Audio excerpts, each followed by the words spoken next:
Victor DeLuca built an empire on fear, until a 2 a.m. call shattered everything. His ex-lover, the woman he destroyed with accusations and cruelty, is dying in labor with his child. Her rare blood type has one match in the entire city, him.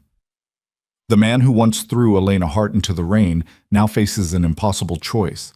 Let her die, or become the only thing standing between her and death. Tonight, the most feared crime boss in the city will discover that some debts can only be paid in blood. Watch until the end, hit that like button, and comment your city below so I can see how far this story travels. The rain came down like punishment. Victor DeLuca stood at the floor-to-ceiling windows of his penthouse, watching the storm turn the city into a drowning maze of neon and shadow. Lightning cracked the sky open, illuminating the empire he'd carved from violence and will. 32 floors below, his territory stretched in every direction. Clubs, docks, politicians, judges, all bound to him by fear or greed or both. His phone vibrated against the marble bar top. Victor didn't move. Calls at 2 in the morning meant blood, betrayal, or opportunity, sometimes all three. He let it ring twice more before crossing the room, his reflection ghosting across rain-streaked glass.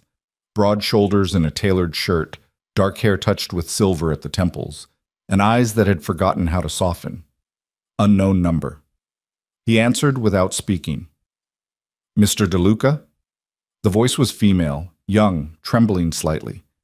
This is Mercy Hospital. You're listed as an emergency contact for Elena Hart. The name hit him like a blade between the ribs. Victor's hand tightened around the phone. You have the wrong number. Sir, please don't hang up. Desperation bled through her professional tone. Ms. Hart is in critical labor. There are complications, severe hemorrhaging, and her blood type is extremely rare, a B negative. We've checked every blood bank within 200 miles. Victor said nothing. Outside, the storm screamed against the windows. You're the only match we could locate in our system, the nurse continued, words tumbling faster now. From a donation record 3 years ago. Sir, if we don't get a transfusion in the next 2 hours, we're going to lose both her and the baby. The baby. Victor's world tilted. What baby? Silence stretched like a chasm. The infant, sir. Ms. Hart is 38 weeks pregnant. The child is yours. She has you listed as the father on her medical directive. The nurse's voice cracked. Please, Mr. DeLuca, she's dying. Victor ended the call. He stood motionless in the center of his empire, phone still pressed to his ear, listening to dead air while his mind fractured into 1,000 razor-edged pieces. Elena. Pregnant. Dying. His child. A child he never knew existed. Fighting for life inside a woman he'd thrown away like she was nothing. The woman he'd destroyed. Thunder rolled across the sky like an executioner's drum. Victor moved. He grabbed his jacket, his keys, and was halfway to the elevator when his second-in-command, Marcus, appeared from the security office. Boss, where are you? Not now. Victor's voice could have cut steel. Marcus blocked his path anyway. 20 years of loyalty had taught him when to push. The storm's taken out half the grid. Streets are flooding. Whatever this is, send someone else. Move.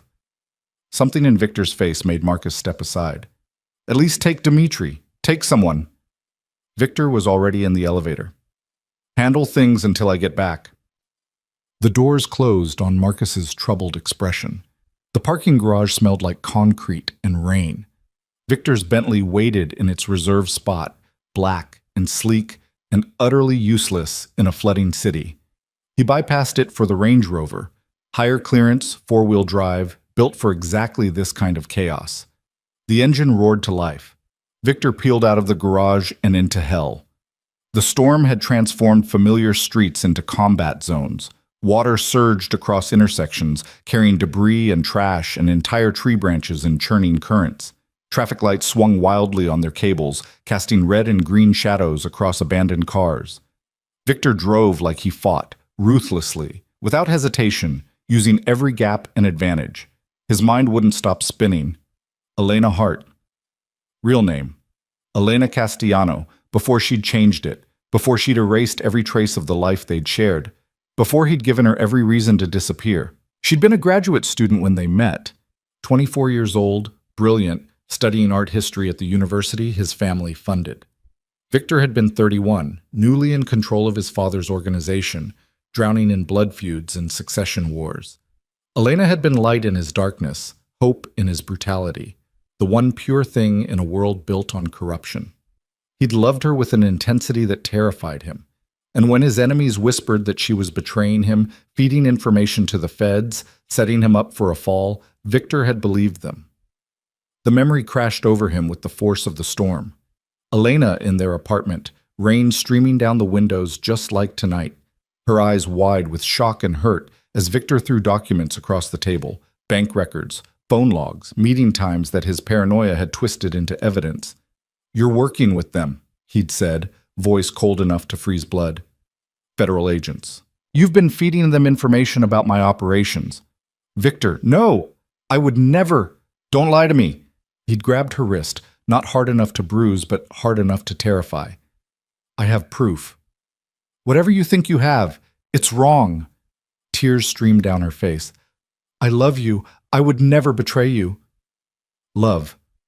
Victor had laughed, bitter and cruel. "You don't know what that word means. You're just like everyone else, trying to use me, destroy me, take what I've built. Please."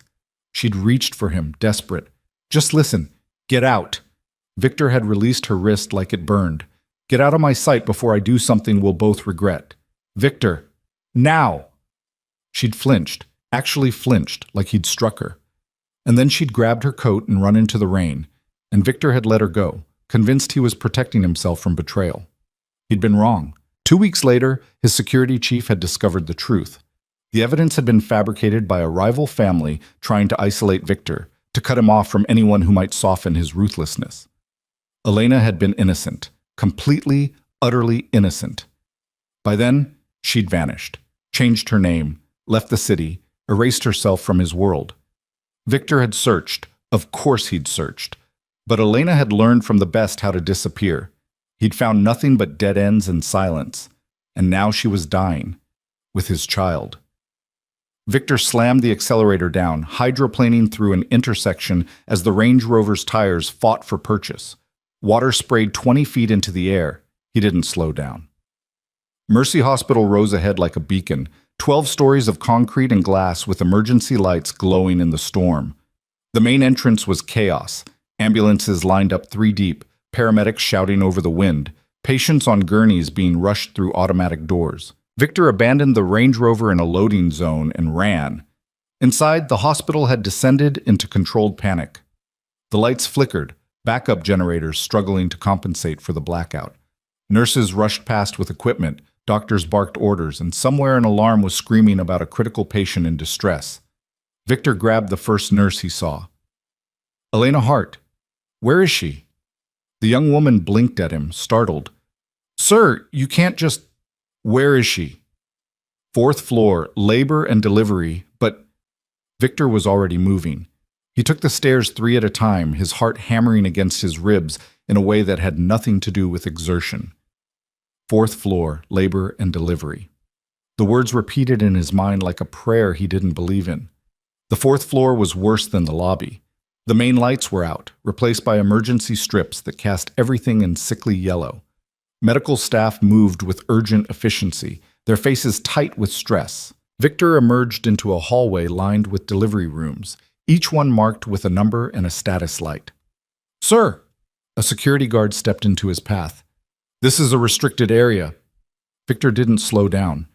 He simply moved around the man with the fluid grace of someone accustomed to physical confrontation, leaving the guard shouting protests behind him. Room 412. The status light burned red, critical. Through the small window, Victor could see them, 3 nurses and a doctor clustered around a bed, moving with the practiced urgency of people fighting for a life. Monitors beeped frantically. Someone called for medication. The doctor's gloved hands were stained dark with blood. And on the bed, barely visible through the forest of medical personnel, Elena. Victor's breath stopped. She was so pale. The vibrant woman he'd known had been replaced by this fragile creature lost in hospital gowns and wires. Her dark hair lay limp against the pillow, her face contorted in agony, An oxygen mask covered her nose and mouth, fogging with each labored breath. She was dying. Right there, right now, while he stood frozen on the other side of a door. "Mr. DeLuca?" The nurse from the phone appeared at his elbow, older than she'd sounded, with gray-streaked hair and exhausted eyes. "Thank God you came. We need to get you prepped immediately." "What's happening?" Victor couldn't tear his gaze from Elena. "What's wrong?" "Placental abruption. The placenta separated from the uterine wall. She's hemorrhaging internally. We need to do an emergency C-section, but she's lost too much blood already." The nurse was already pulling him down the hallway. "Her pressure's dangerously low. Without a transfusion, her heart could stop on the table." "Then give her blood." "We don't have her type. A B-negative is rare, less than 1% of the population. The blood banks are depleted because of the storm." They'd reached a prep room. The nurse thrust paperwork at him. "You need to sign consent forms. We'll take 2 units, maybe 3, depending on what she needs during surgery." Victor scanned the forms without reading them. "Take whatever you need." "Sir, you should understand the risks." "I said take what you need." He signed with savage strokes. "How long?" 20 minutes to screen and prep your blood. Then they'll take her to surgery." The nurse was already inserting an IV line into his arm with practiced efficiency. "You'll need to rest after—" "I'm not resting." "Mr. DeLuca, a 3-unit donation is significant. I don't care." Victor met her eyes with the full weight of his authority.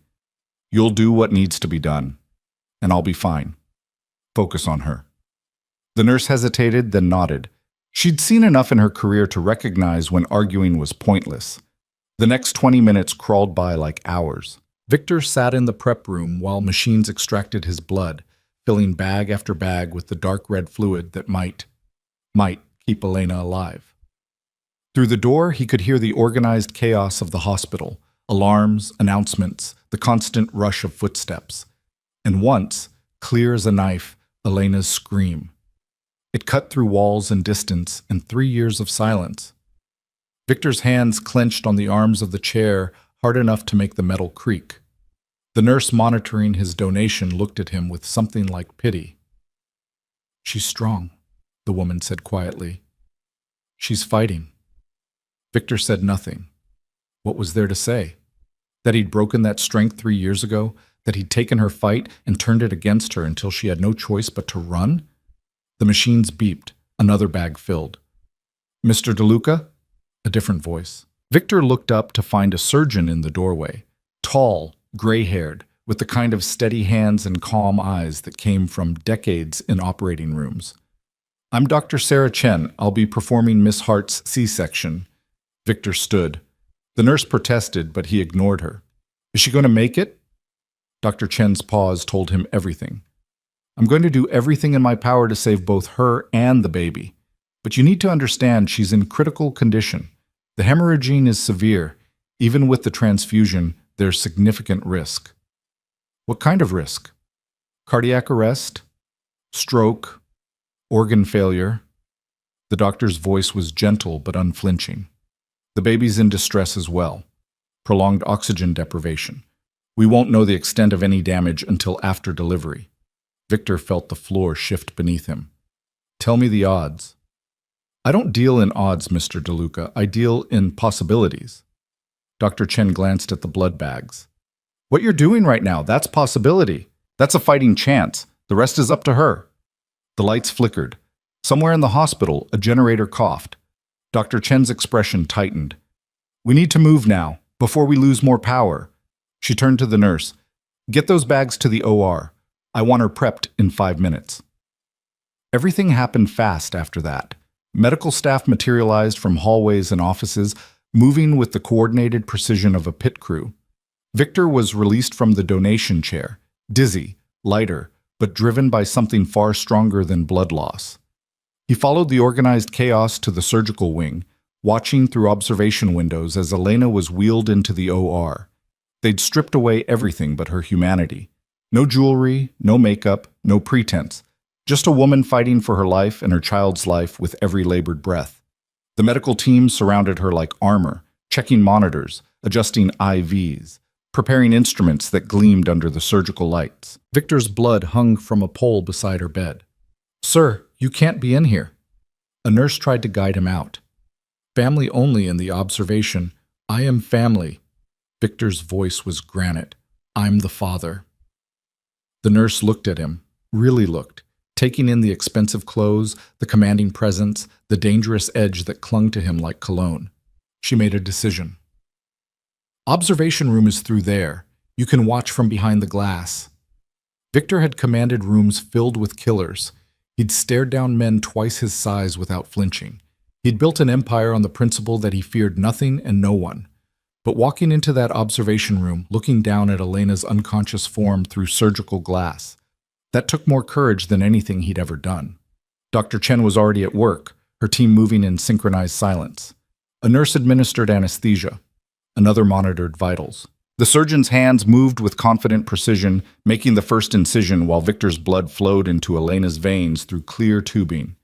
"Pressure's climbing," someone announced. 80/40. "Keep pushing fluids," Dr. Chen ordered. "I need more suction here." Victor pressed against the glass, his breath fogging the surface. He could see Elena's face, still so pale, but perhaps less gray than before. The oxygen mask rose and fell with mechanical regularity. Monitors beeped their strange, urgent music. And then, a new sound. Wet, organic, the sound of flesh parting. "I'm through the uterine wall," Dr. Chen said, "preparing to deliver." Time stopped. Victor watched, unable to breathe, as the surgeon's hands disappeared into Elena's body and emerged holding something small and dark and covered in fluid. A nurse rushed forward with blankets. Dr. Chen lifted the baby clear, clamping and cutting the umbilical cord with swift efficiency. "It's a boy," she announced, and then silence. The baby didn't cry, didn't move, just hung limp in Dr. Chen's hands like a broken doll. "NICU team now!" The surgeon's calm shattered. "Infant's not breathing." Chaos exploded. A pediatric team appeared from nowhere, taking the baby to a warming table in the corner. Victor watched in horror as they worked, tiny compressions on a tiny chest, a breathing mask that covered the infant's entire face, desperate voices calling out vitals that meant nothing to him but clearly meant everything to them. "Come on, baby," one of the NICU nurses whispered. "Come on, fight!" And Elena, "We're losing her." A nurse's shout cut through the room. "Pressure's dropping, 60/30. Damn it!" Dr. Chen was elbows deep in Elena's abdomen, working with frantic speed. "She's hemorrhaging again. I can't. There's too much blood." The monitors screamed. "Pressure's 40/20. She's crashing. Get me more blood, now!" But there was no more blood. Victor had given everything he could safely give. The bags hung empty beside Elena's bed, their contents already inside her, already not enough. Victor slammed his hand against the glass. "Use mine. Take more." No one heard him, or if they did, they were too busy trying to save a life to respond. "V-fib," someone shouted. "She's coding." The heart monitor's steady beep dissolved into a single, endless shriek. Dr. Chen grabbed the defibrillator. "Charging to 200. Clear!" Elena's body jerked on the table. The monitor kept screaming. "Again! Clear!" Another jolt, another failure. And in the corner, the NICU team worked with equal desperation on a baby who still hadn't drawn breath, whose tiny body remained terrifyingly still despite everything they did. Victor had thought he understood hell. He'd walked through blood, betrayal, and violence without flinching. He'd made choices that would haunt lesser men to their graves. But this, watching Elena die, watching his son die, separated from them by glass and rules, and the consequences of his own cruelty 3 years ago, this was a new kind of damnation. "Clear!" Dr. Chen's voice cracked with strain. The defibrillator discharged, Elena's body convulsed, and the monitor beeped, once, twice, weak and thready, but there. "We have sinus rhythm." A nurse's voice was ragged with relief. "Pressure's rising, 50/30, 60/35. "Keep it climbing," Dr. Chen ordered, already back to repairing the damage. "I need to close this bleeder before—" "Doctor!" The NICU nurse's shout cut through everything. "The baby." A new sound filled the OR. Thin, reedy, angry. The most beautiful sound Victor had ever heard. His son was crying. "Heart rate's good," the NICU nurse called out, laughing through obvious tears. "Apgar score climbing. He's pink. He's responsive. Get him stable into the NICU, doctor," Chen said without looking up from Elena. "I'm not done here." The pediatric team rushed out with the crying infant, leaving the surgical team to their desperate work. Victor sagged against the glass, his legs suddenly unable to support his weight. Elena's heart was beating. His son was breathing, but Dr. Chen's grim expression suggested they weren't safe yet. Not even close. The surgery continued for another 90 minutes. Victor watched every second, his medical ignorance making the experience even more terrifying. He saw Dr. Chen's hands move with urgent precision, saw blood and tissue and things he couldn't identify, saw Elena's pressure climb and stabilize and then drop again, sending the team into another round of controlled panic, saw his blood, the blood he'd given, keeping her alive one heartbeat at a time. Finally, Dr. Chen stepped back from the table. "Close her up," she told her team. "Get her to recovery and monitor her closely. I want vitals every 15 minutes. She stripped off her gloves and mask and left the OR, emerging into the observation room where Victor waited. Her scrubs were stained dark with blood, Elena's blood, mixed with his. "She made it through surgery," Dr. Chen said without preamble. "But she's not out of danger. The next 24 hours are critical. She lost a tremendous amount of blood, and her body's been through extreme trauma. There could be complications, infection, clotting issues, organ damage from the hypotension." "But she's alive." Victor's voice was raw. "Yes, thanks largely to you." The doctor studied him with open curiosity. 3 units is a significant donation. You saved her life tonight, Mr. DeLuca." Victor shook his head. "I destroyed it 3 years ago. This is just debt." Dr. Chen's expression softened slightly. "The baby's in the NICU. He's small, 5 pounds, 2 ounces, and he had a rough start, but he's breathing on his own and his vitals are strong. You can see him if you'd like." A son. Victor had a son. The concept refused to feel real. "Can I see her first?" he asked. "Elena." "She's in recovery, unconscious, probably will be for several hours." Dr. Chen hesitated. "Mr. DeLuca, I don't know your relationship with Mrs. Hart, but there is no relationship." Victor's laugh was bitter. "I made sure of that." "Well?" The doctor gestured toward the hallway. "She's going to need someone when she wakes up. Someone who isn't trying to take her blood pressure or check her incision. Just think about that." She left him there, alone in the observation room, staring at the now empty OR. Victor's phone had buzzed 17 times during the surgery. He ignored it.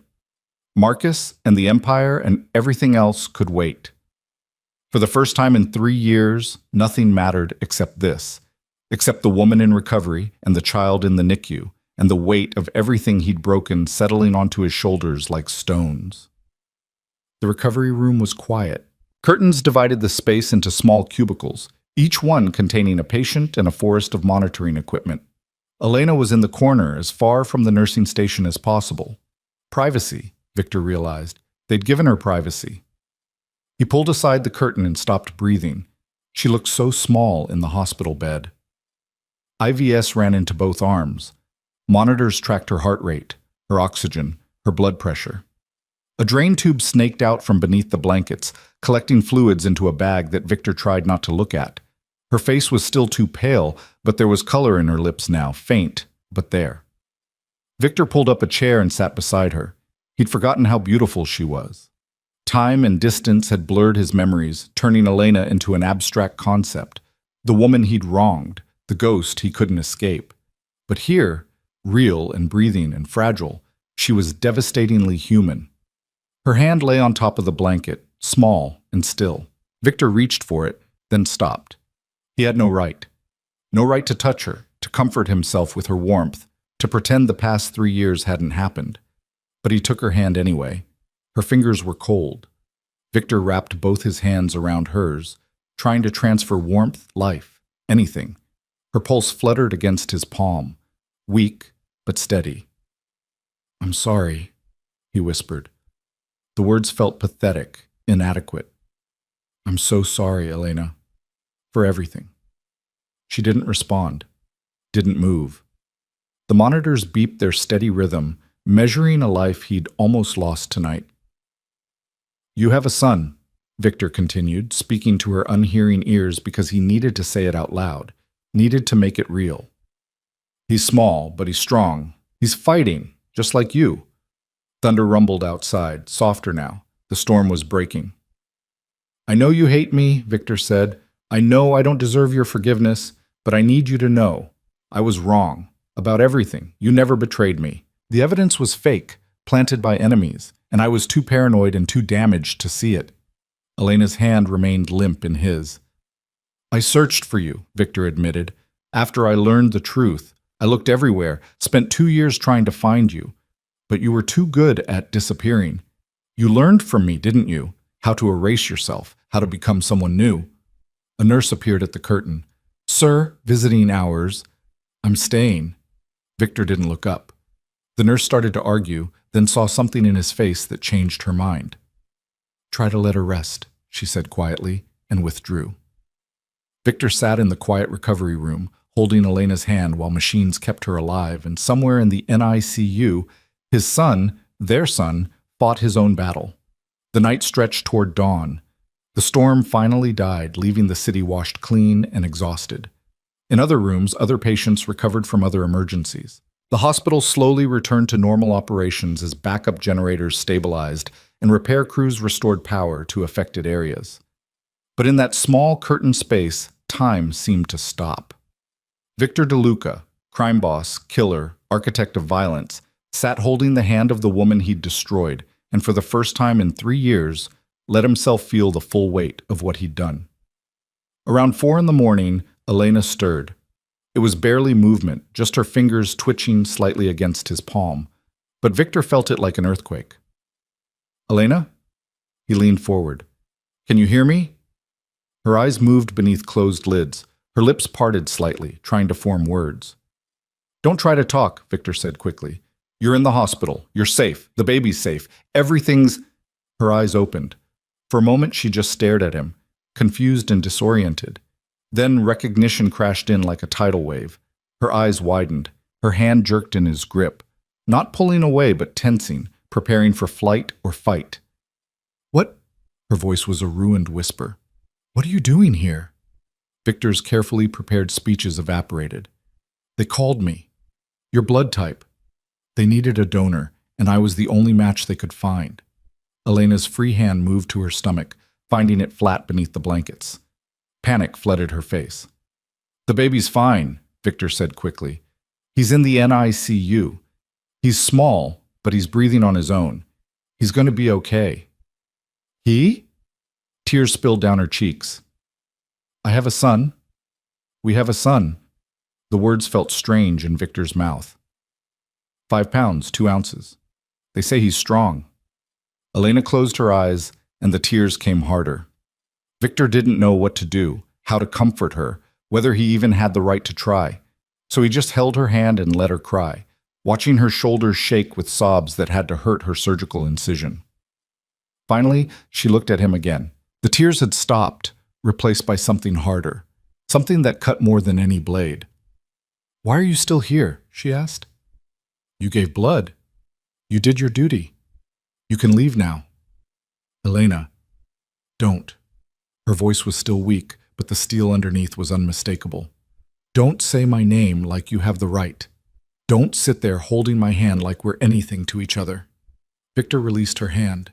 You're right. I don't have the right. But I need you to know that you were wrong? Elena's laugh was broken glass. That the evidence was fake? That you're sorry? She turned her head away, staring at the curtain. One of your men already told me, 6 months ago. He found me, explained everything, offered me money to keep quiet about the baby. Victor's blood went cold. What? Marcus, I think his name was. Very polite, very professional, very clear about what would happen if I tried to contact you or make any claims. Elena's voice was flat, emotionless. I told him I wanted nothing from you. Not money, not protection, not acknowledgement, Nothing. I didn't send him. Victor's mind raced. Marcus had known. For 6 months, Marcus had known Elena was pregnant, and he'd paid her off without saying a word. I swear to you, I had no idea. It doesn't matter. Elena finally looked at him again, and the emptiness in her eyes was worse than hatred. You broke me 3 years ago, Victor. You took everything I was and destroyed it because you were too damaged to trust, too paranoid to listen. I rebuilt myself from nothing, changed my name, moved to a new city, started over completely. I know. You don't know anything.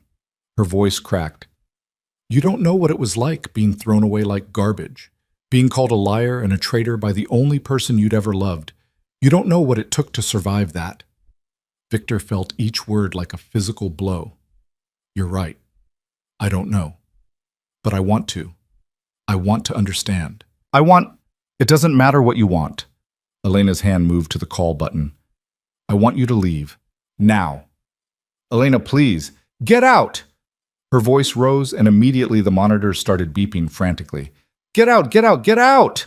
A nurse rushed in. Sir, you need to leave. You're upsetting the patient. I'm not leaving her. Security, the nurse called.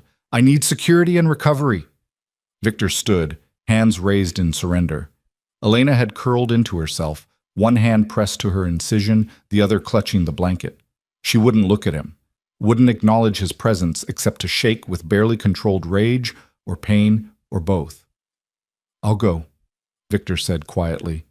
But Elena, I'm not leaving the hospital, not until I know you're both safe. She said nothing, just kept her face turned away while security guards appeared in the recovery room doorway. Victor left without resistance. The guards escorted him to a waiting area and made it clear he wasn't to return to recovery without permission. He didn't argue, didn't threaten, just found a chair in the corner and sat, pulling out his phone with hands that shook slightly. 17 missed calls from Marcus. Victor dialed. His second answered on the first ring. Boss, thank God, where are you? The storm knocked out. You paid off Elena. Victor's voice was ice. 6 months ago, you found her, you discovered she was pregnant with my child, and you paid her to keep quiet, didn't you? Silence.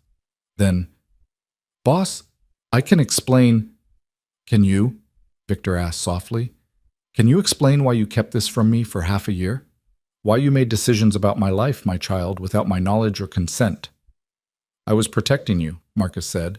She disappeared for a reason. If she'd wanted you in her life, in the baby's life, she would have reached out. I thought, you thought wrong. Victor ended the call. He sat in the waiting room while the hospital came alive around him. Shift changes, breakfast carts, doctors making rounds. At 6 a.m., a NICU nurse found him and asked if he'd like to see his son. Victor followed her to the neonatal intensive care unit, a hushed, dimly lit space filled with small plastic cribs and the soft beeping of monitors. The nurse led him to an incubator in the corner where a tiny infant lay swaddled in blankets and wired to machines. He's doing very well, the nurse said softly, breathing room air, maintaining his temperature, taking to bottle feeding. You can touch him if you'd like. Victor stared at the baby through the plastic, his son. So small, so fragile.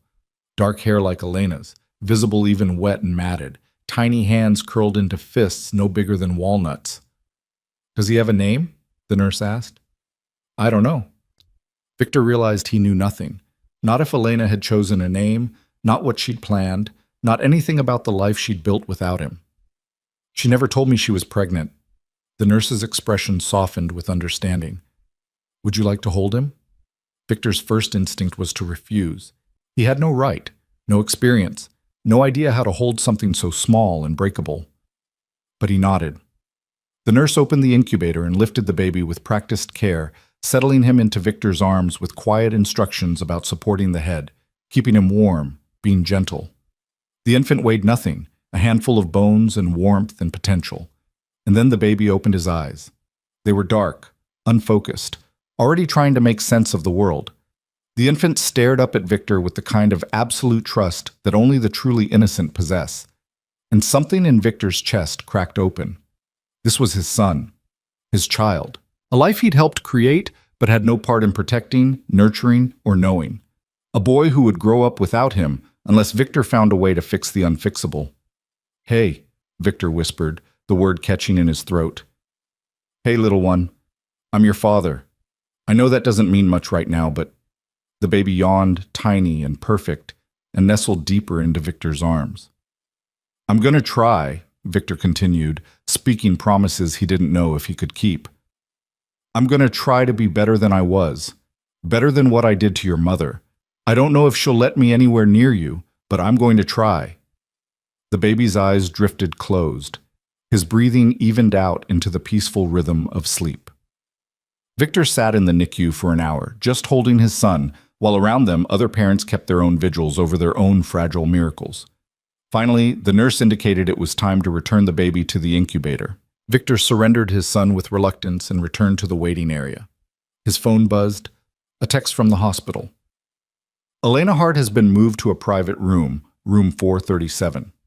Victor took the elevator to the 4th floor. Room 437 was at the end of a quiet hallway, away from the main nursing station. Private, secure. The kind of room reserved for patients who needed protection or privacy. He raised his hand to knock, then hesitated. What right did he have to disturb her? She'd made her position clear. She wanted nothing to do with him, wanted him gone, erased, removed from her life the way he'd removed her from his 3 years ago. But his son was in the NICU. Elena was recovering from surgery, and whether she liked it or not, they were bound now, by blood, by the child they'd created, by the weight of history that couldn't be undone. Victor knocked. "Come in." Elena's voice still weak but clearer than before. He opened the door. The private room was nicer than recovery. Larger, with a window showing the rain-washed city, a comfortable chair, a small bathroom. Elena sat propped up in bed, an untouched breakfast tray on the table beside her. She'd changed into a clean gown. Someone had brushed her hair. She looked at him with no expression whatsoever. "I thought I told you to leave." "You did." Victor remained in the doorway. "But we need to talk." "No, we don't." Elena picked up her phone. "I can call security again. They were very helpful earlier." "I saw him," Victor said quietly. "Our son. He's beautiful, Elena. He has your hair." Something flickered across her face, pain, longing, love, before the mask slammed back down. "You have no right to him." "I know." Victor stepped into the room.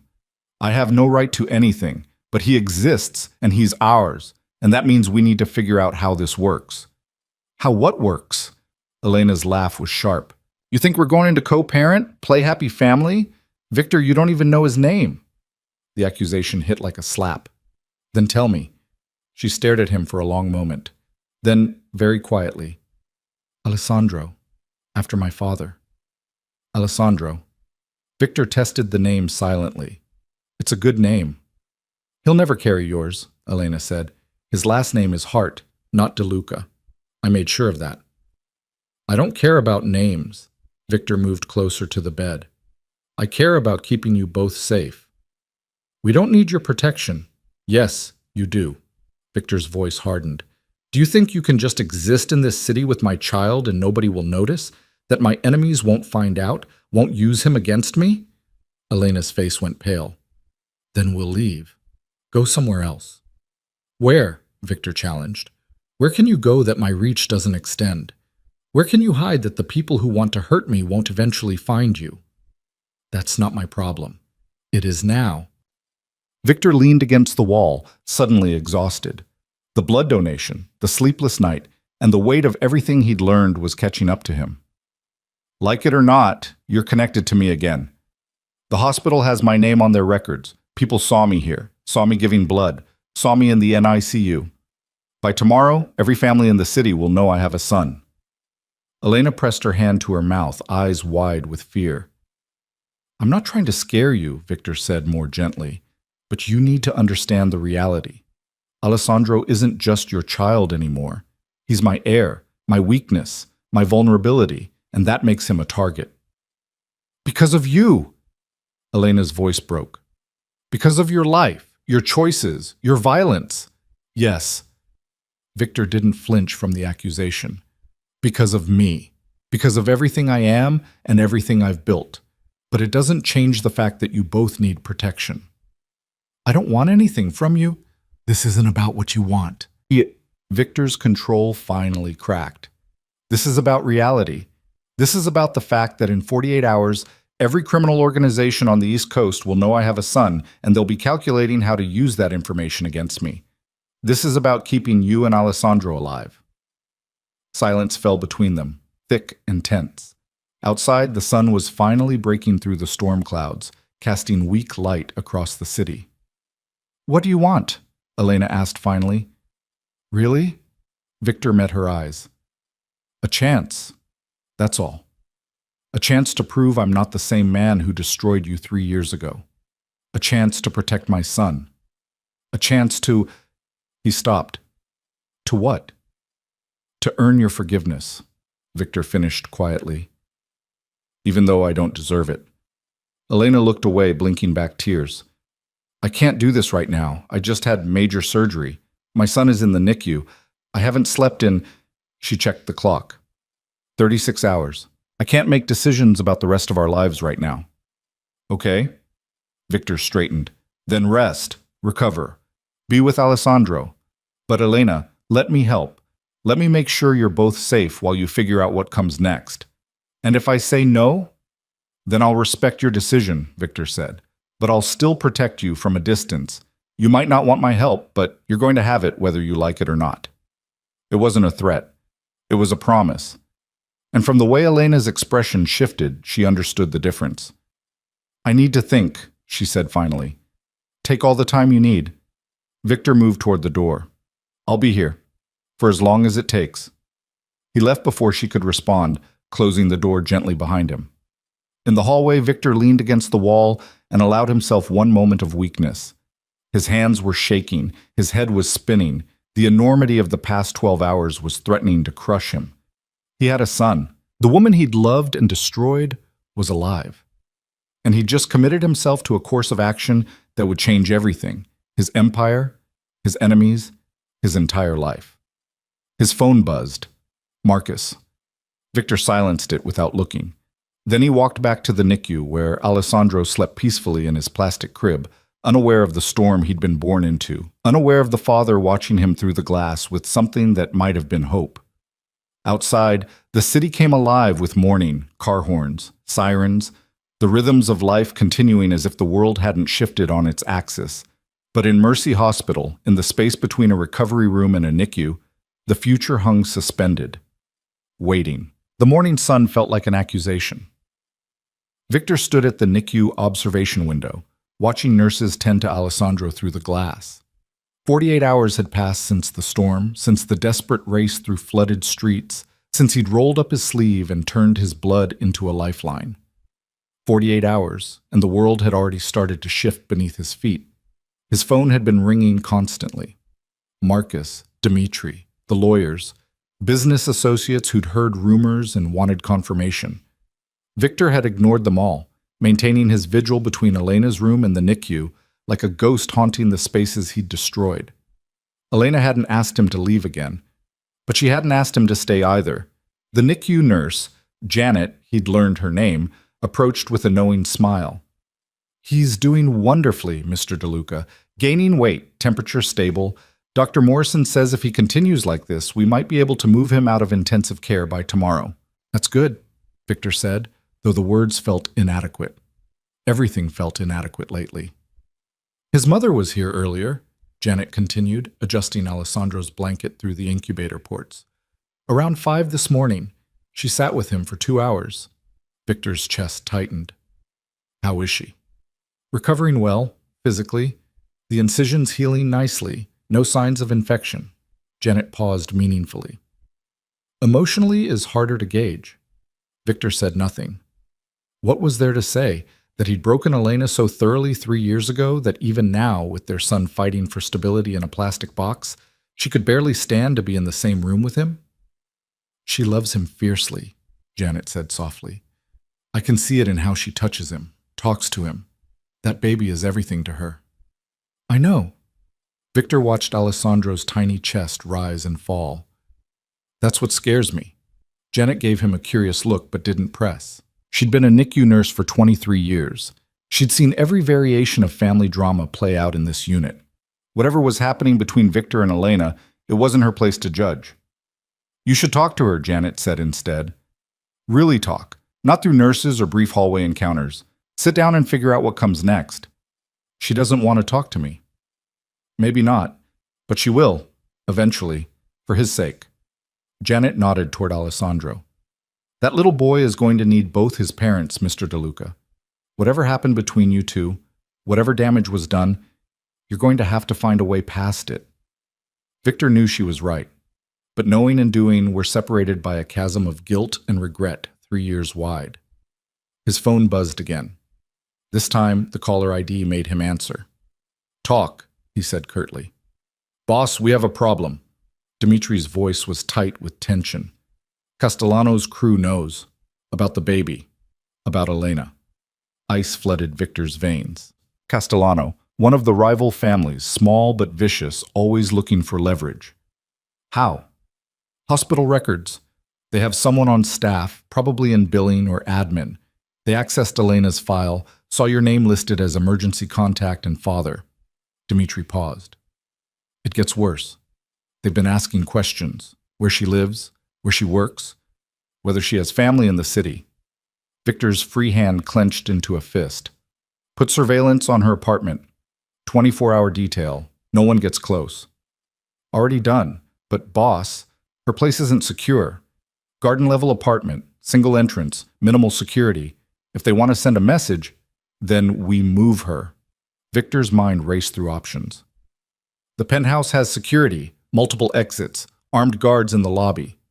You think she's going to agree to live with you? Dimitri's skepticism was palpable. I don't care if she agrees. Her safety isn't negotiable. Victor glanced toward Elena's room. I'll handle it. You make sure the penthouse is ready. Extra security protocols, baby-proof the guest rooms, hire a nurse if we need one. Boss, you sure about this? Bringing them into your home? That's not just protection, that's... Do it, Victor ordered, ending the call. He stood in the hallway for a long moment, gathering himself. Elena would fight this. She'd see it as control, manipulation, another way for Victor to dominate her life. And maybe she wouldn't be entirely wrong, but he'd watched her flatline on an operating table. He'd held their son while machines kept him alive. He wasn't going to lose them to some territorial power play by a third-rate crime family. Victor knocked on Elena's door. Come in. She was sitting up in bed, looking stronger than she had yesterday. Color had returned to her face. Her dark hair fell loose around her shoulders instead of matted against the pillow. She changed into her own clothes, soft pants and a sweater that hung loose around her post-pregnancy body. She looked at Victor without expression. Let me guess. You need to talk. We have a problem. Victor closed the door behind him. Castellano knows about Alessandro. Elena's face went white. How? Hospital records. They have someone inside. Victor moved to the window, checking the parking lot 4 stories below out of habit. They're gathering information, asking questions about you. Oh, God. Elena's hand trembled as she pressed it to her mouth. What do they want? Leverage. Information. A way to hurt me. Victor turned to face her. It doesn't matter what they want. What matters is keeping you and Alessandro safe. By doing what? Elena demanded. Hiring bodyguards? Putting me under surveillance? Victor, I have a life, a job, an apartment. Not anymore. Victor's voice was flat. You're moving to the penthouse. Today. The silence that followed was deafening. Excuse me? Elena's voice was dangerously quiet. It's not a request. Your apartment isn't secure. You're vulnerable there. The penthouse has... I don't care what the penthouse has. Elena struggled to stand, wincing at the pull on her incision. You don't get to make decisions about my life. Victor crossed the room in 3 strides, steadying her with a hand on her elbow. Sit down before you tear your stitches. Don't touch me.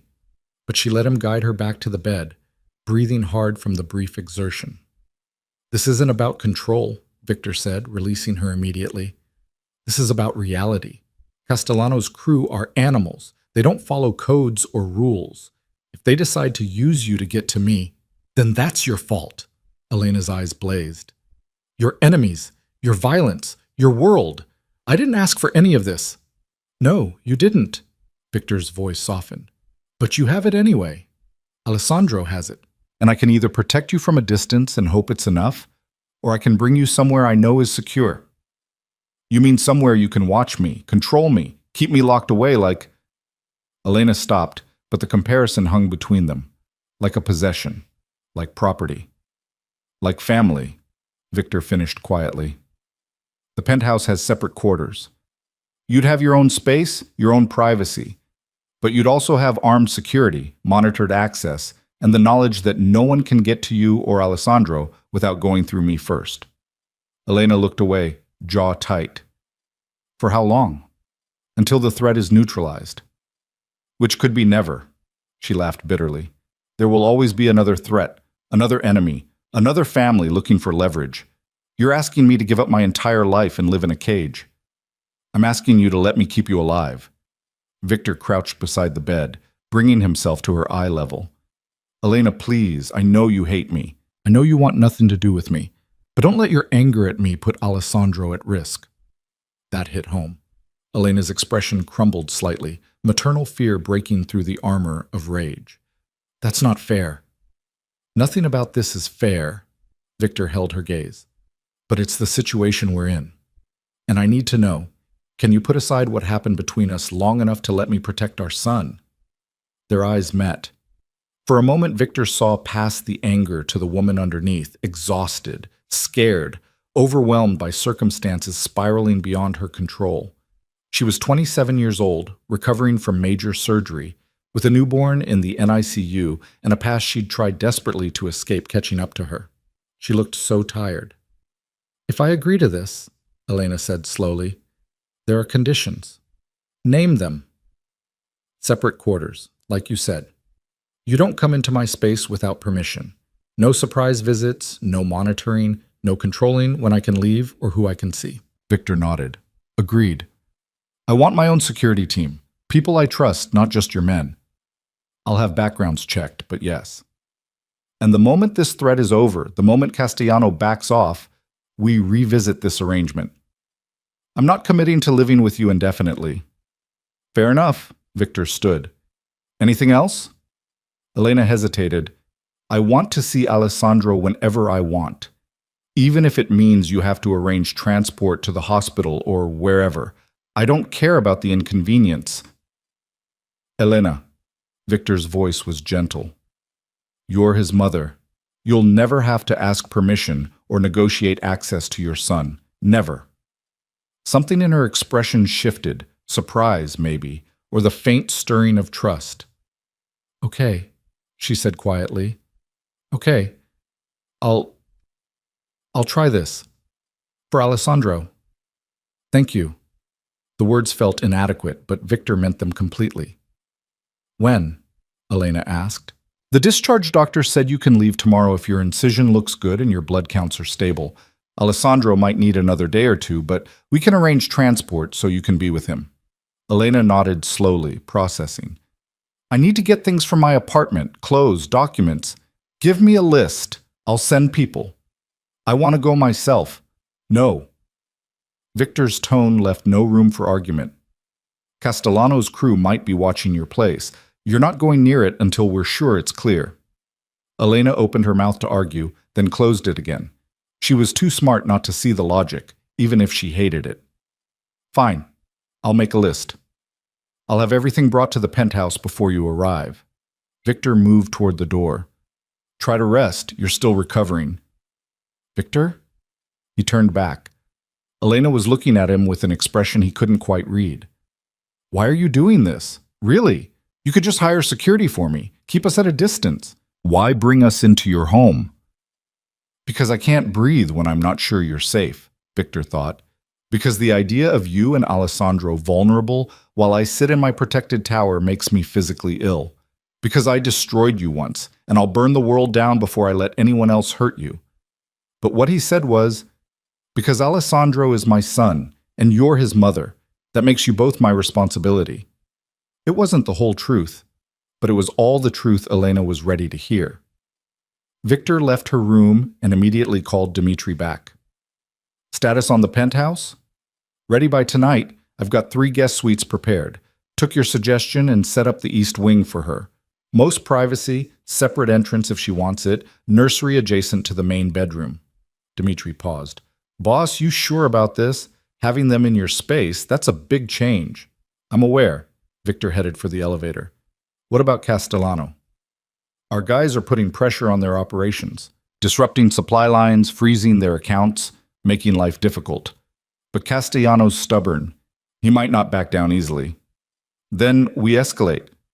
Victor stepped into the elevator, alone. "I want a meeting. Tomorrow night. Neutral ground." "You're going to negotiate?" "I'm going to make him understand that Elena and Alessandro are off limits. Completely. Anyone who touches them, looks at them wrong, even thinks about using them for leverage." Victor's voice went cold. "I'll make an example that this city will remember for a generation." "Understood. I'll set it up." The elevator doors opened to the hospital lobby. Victor was halfway across the marble floor when a familiar voice stopped him. "Victor DeLuca. Didn't expect to see you playing the devoted father." Victor turned slowly.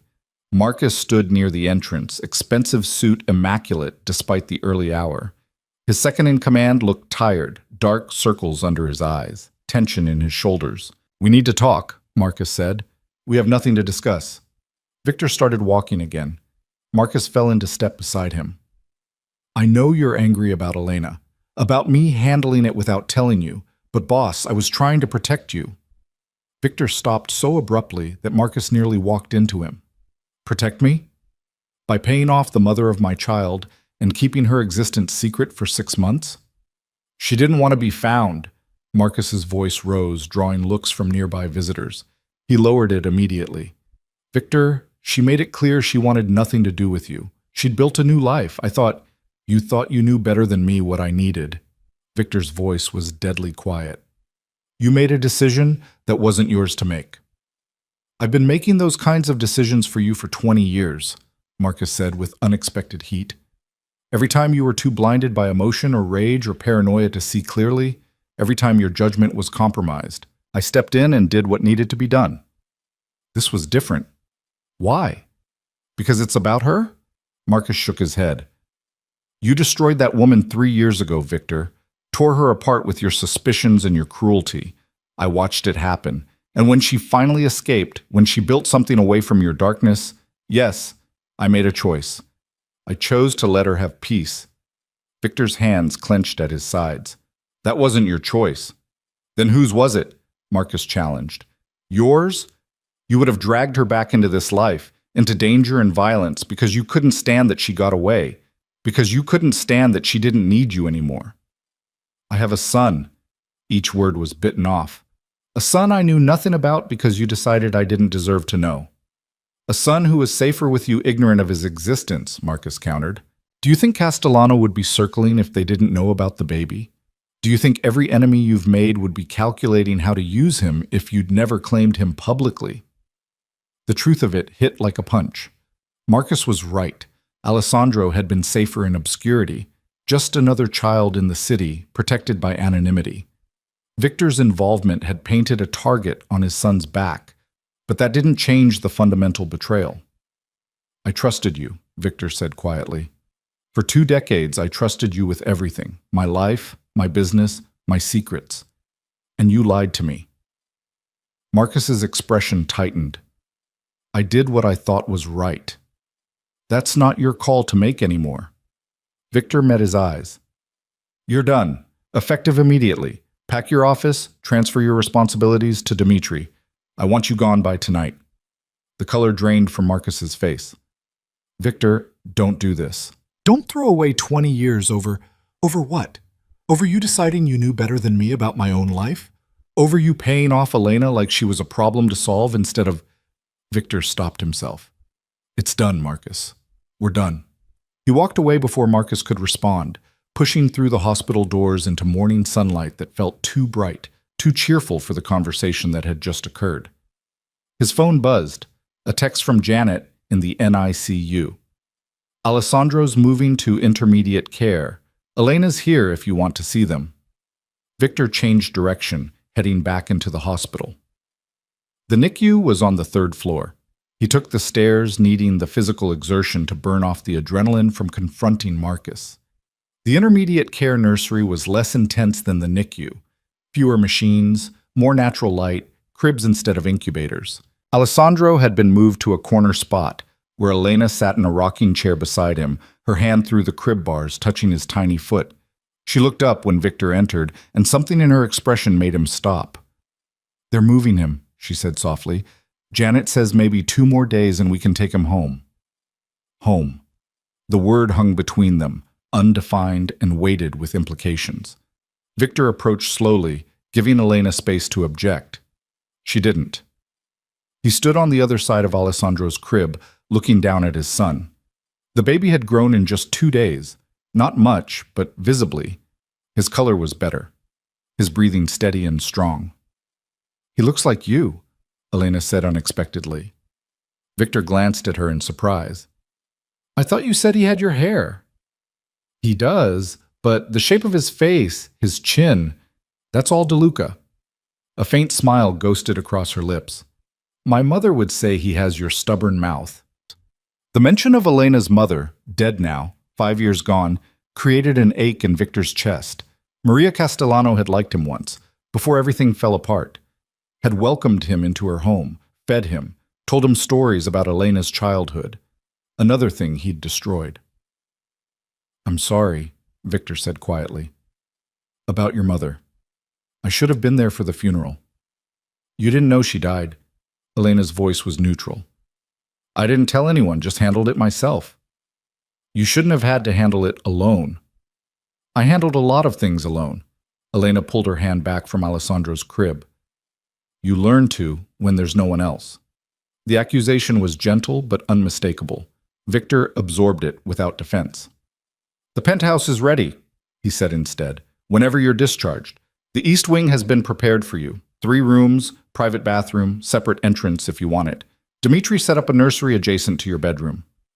Elena's jaw tightened. "I'm still not sure about this." "I know, but it's the safest option we have right now." "Safe for Alessandro, you mean? Or safe for you?" Elena looked at him directly. "Be honest, Victor. This arrangement, is it about protecting us, or about making sure you don't lose access to your son?" The question was fair, brutal, but fair. "Both," Victor admitted. "I'm not going to lie to you, Elena. I want to know my son. I want to be part of his life. But that desire doesn't change the fact that Castellano's crew is asking questions, or that bringing you into my home is genuinely the most secure option available. Until your presence in his life makes him less safe than if you'd stayed away." Elena's voice cracked slightly. "Don't you see, Victor? Every day you're involved, every day you claim him publicly as your heir, you're putting him in danger. The safest thing for Alessandro would be for you to disappear." "You're right." The admission cost Victor something. "The safest thing would be for me to walk away. Let you raise him in anonymity. Never acknowledge him as mine." Hope flickered in Elena's eyes. "But I can't do that," Victor continued, "not because I'm selfish, though I probably am, but because the moment that hospital filed my name as his father, the moment Castellano accessed those records, that anonymity was already gone. Walking away now doesn't erase what's already known. It just means Alessandro has enemies and no protection." Elena closed her eyes. "I hate that you're right." "I hate it too." Victor reached through the crib bars, letting Alessandro's tiny hand wrap around his finger with surprising strength. "I hate that my son was born into a world where people will try to use him as a weapon. I hate that you're trapped in a situation you didn't choose. I hate all of it." "But you're not going to change," Elena said. It wasn't a question. "I'm going to try." Victor met her gaze over their sleeping son. "I'm not the same man I was 3 years ago, Elena. What I did to you, what I accused you of, how I treated you, it's haunted me every day since. I know that doesn't fix anything. I know sorry isn't enough. But I need you to know I'm not asking you to trust that man. I'm asking you to trust that I've learned from destroying the best thing I ever had." Silence stretched between them. Alessandro stirred in his sleep, making small sounds that might have been dreams. "I don't trust you," Elena said finally. "I can't. Not yet. Maybe not ever." "I understand. But," she hesitated, "I believe that you love him. I can see it when you look at Alessandro. Whatever else you are, whatever you've done, you love our son." "More than my own life," Victor said without hesitation. "Then prove it." Elena's voice was steel-wrapped in exhaustion, not with words or promises, with actions. "Show me that you're willing to put Alessandro's safety above your pride, your empire, your need for control. Show me that you're capable of being the father he deserves." Victor nodded slowly. "I will, every day, for as long as it takes." Elena stood carefully, one hand pressed to her incision. "I need to go back to my room. The nurse said I should rest before discharge tomorrow." "I'll walk you back." "No." Elena's refusal was gentle but firm. "I need some space, Victor, to process all of this, please." He wanted to argue, wanted to stay close, to maintain the fragile connection they'd just established. But Elena was right. She needed space. She'd been overwhelmed with decisions and fear and the physical trauma of surgery. Pushing her now would only drive her further away. "Okay," Victor said. "But if you need anything, I'll call a nurse." Elena managed a tired smile. "I'm still not ready to call you." She left the intermediate care nursery slowly, one hand on the wall for balance. Victor watched her go, then turned back to Alessandro. "Your mother is the strongest person I've ever known," he told his sleeping son. "Stronger than me, smarter than me. And she has every reason to keep me away from you." He adjusted the baby's blanket with careful fingers. "But I'm going to earn my way back into her life anyway, not because I deserve it, but because you deserve a father who will fight for you, even if the biggest fight is against my own nature." Alessandro slept on, oblivious to the promises being made over his crib. Victor's phone buzzed. "Dimitri, meeting with Castellano is set. Tomorrow night, 11 p.m., the warehouse on Pier 7. Victor typed back, "I'll be there." Then, after a pause, "And Dimitri, you're acting second now. Marcus is out." The response came quickly. "Understood, boss. Won't let you down." Victor pocketed his phone and spent another hour watching Alessandro sleep before finally forcing himself to leave. The hospital had become a strange kind of sanctuary over the past 48 hours, a place where the rules of his normal life didn't apply, where violence and power meant nothing compared to the fragile lives being fought for in plastic cribs and recovery rooms. But he couldn't hide in the hospital forever. His empire needed attention, Castellano needed handling, and the penthouse needed to be transformed from a bachelor's fortress into something resembling a home. The drive back to his building felt surreal. The storm had passed completely, leaving the city washed clean and gleaming in afternoon sunlight. Street crews worked to clear debris. Store owners swept water from their shops. Life continued, indifferent to the fact that Victor's entire world had shifted on its axis. The penthouse felt too large and too quiet. Victor walked through rooms he barely used, formal dining area, library, screening room, seeing them through Elena's eyes, cold, impersonal, more fortress than home. Dimitri had already started the transformation. The east wing had been opened up, aired out, filled with furniture that looked comfortable instead of just expensive. The nursery made Victor's chest ache. Soft colors, careful safety measures, a rocking chair positioned to catch the morning light. "Boss?" Dimitri appeared in the nursery doorway. Delivery came. Baby supplies, clothes in various sizes since we weren't sure what he'd need. Nurse agency sent over 3 candidates for you to interview. "No nurse," Victor said. "Elena will want to care for Alessandro herself." "You sure? New mothers usually appreciate the help."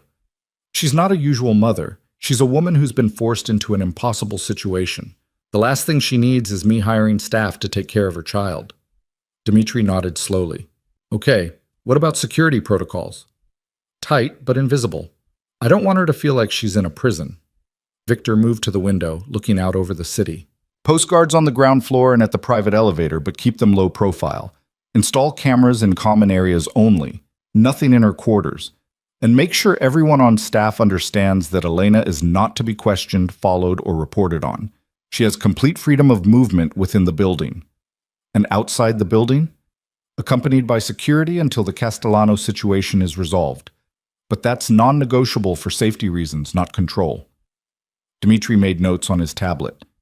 The meeting tomorrow night. You want backup? Obviously, but keep it contained. 4 men, no more. This is a conversation, not a war.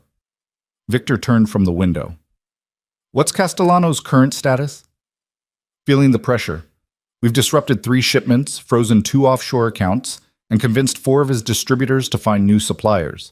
He's bleeding money and credibility. Dmitri smiled grimly. He'll come to the table ready to negotiate. Good, because the only acceptable negotiation is complete capitulation. Elena and Alessandro are untouchable. Any family that violates that... Victor's voice went cold. I'll erase them from the map. Understood, boss. After Dmitri left, Victor stood alone in the nursery, imagining it filled with life. Alessandro in the crib, Elena in the rocking chair, maybe reading or singing, the sound of a baby crying, laughing, growing. It felt impossible, like something from someone else's life. But it was his life now. For better or worse, he'd claimed it by giving blood, by showing up, by refusing to walk away, even when walking away would have been easier for everyone. His phone rang. Unknown number, Victor answered. Yes? Mr. DeLuca? A woman's voice, professional and brisk. This is Sarah Chen. I'm calling about Elena Hart's discharge tomorrow. Is there a problem? No, everything looks good for discharge, but I wanted to discuss post-operative care. She'll need monitoring for the next 2 weeks. Incision checks, pain management, signs of infection. Typically, we recommend home health visits. She'll be staying with me, Victor interrupted. Whatever care she needs, I'll arrange it. Dr. Chen paused. Mr. DeLuca, I don't know the specifics of your relationship with Miss Hart, but I need to be clear about something. She's been through significant trauma, physical and emotional. She needs rest, support, and minimal stress. Whatever situation you're bringing her into, it needs to prioritize her recovery. It will. Victor's voice was firm. She'll have her own space, complete privacy, and access to whatever medical care she needs. I'm not bringing her into my home to control her, doctor. I'm bringing her here to keep her safe. Another pause. Safe from what? Victor considered how much to reveal. From people who would use her to hurt me. That's all you need to know. I see. Dr. Chen's tone cooled slightly. Well, Ms. Hart is an adult capable of making her own choices. But if I have any concerns about her recovery environment, I won't hesitate to intervene. I wouldn't expect anything less. Victor ended the call. The rest of the afternoon passed in a blur of preparations. Dmitri coordinated security rotations. Staff brought in supplies. Victor personally checked every lock, every camera, every possible point of entry to the East Wing. If Elena was going to be here, if Alessandro was going to be here, then this building needed to be impenetrable. By evening, everything was ready. The East Wing looked less like a guest area and more like a home. Warm, comfortable, safe. The nursery was stocked with everything a newborn might need. Elena's rooms had been furnished with care, balancing privacy with comfort. Victor stood in the main living area of the East Wing, surveying his work. It still wasn't enough. Nothing would be enough to make up for what he'd done, what he'd destroyed. But it was a start. His phone buzzed, a text from Elena. They're discharging me tomorrow at 10 a.m., Alessandro 2 days later. Victor typed back, I'll have the car ready. Do you need anything before then? The response took several minutes. No, just make sure the nursery is really safe. Please. I promise, Victor sent back. He'll be protected. Both of you will. No response came. Victor didn't expect one. That night, alone in his 2 large penthouse, Victor stood at the windows and looked out over the city he controlled. Somewhere out there, Castellano was plotting. Other enemies were watching. The world continued its violent rotation, indifferent to the small life in the hospital nursery, or the woman recovering from surgery, or the man who'd given his blood to save them both. But tomorrow, Elena would come here.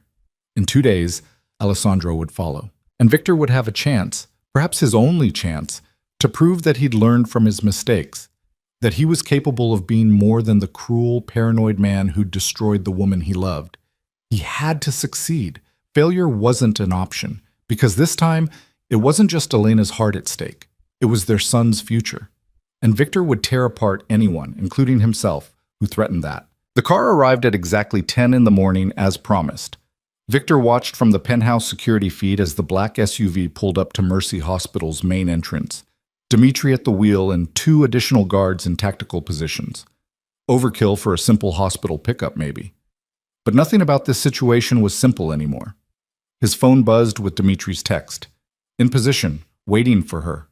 Victor switched camera angles, pulling up the feed he absolutely shouldn't have had access to, the hospital's 4th-floor hallway. He told himself it was about security, about making sure Elena made it safely from her room to the car. But the truth sat heavier in his chest. He just needed to see her, needed to confirm she was really coming, really trusting him enough to walk into his world. The elevator doors opened. Elena emerged in a wheelchair pushed by a nurse, despite her obvious protests. She wore jeans and a loose sweater, her hair pulled back in a simple ponytail. Even through the grainy security feed, Victor could see the careful way she moved, protecting her incision and the determined set of her jaw that meant she was forcing herself through pain. She'd always been stubborn. It was one of the first things he'd loved about her. Victor's finger hovered over his phone, ready to call Dimitri with last-minute instructions when movement on another camera caught his attention. A dark sedan parked across from the hospital entrance. 2 men inside, watching. His blood went cold. Victor zoomed in on the license plate, already pulling up his recognition software. The results came back in seconds, registered to a shell company Castellano used for surveillance operations. They were watching her. Right now, in broad daylight, they were watching Elena leave the hospital. Victor's hands clenched on his phone. He forced himself to breathe, to think tactically instead of reactively. Dimitri and his team were trained for this. The SUV was armored. Elena would be fine, but the message was clear. Castellano wanted Victor to know they could reach her anytime they wanted.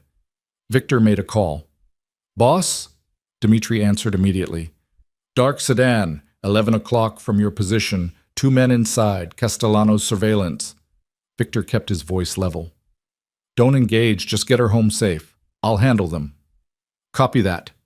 Dimitri's tone sharpened with understanding. "Any changes to route?" "Take the long way. Lose them if you can, but don't make it obvious. I want them to think we're unaware." "Understood." Victor watched Elena being helped into the SUV, the nurse providing last-minute discharge instructions through the open door. Elena nodded, smiled tiredly, and then the door closed and she was sealed inside Victor's protection, whether she fully understood it or not. The SUV pulled away from the curb. The dark sedan followed at a careful distance. Victor made another call.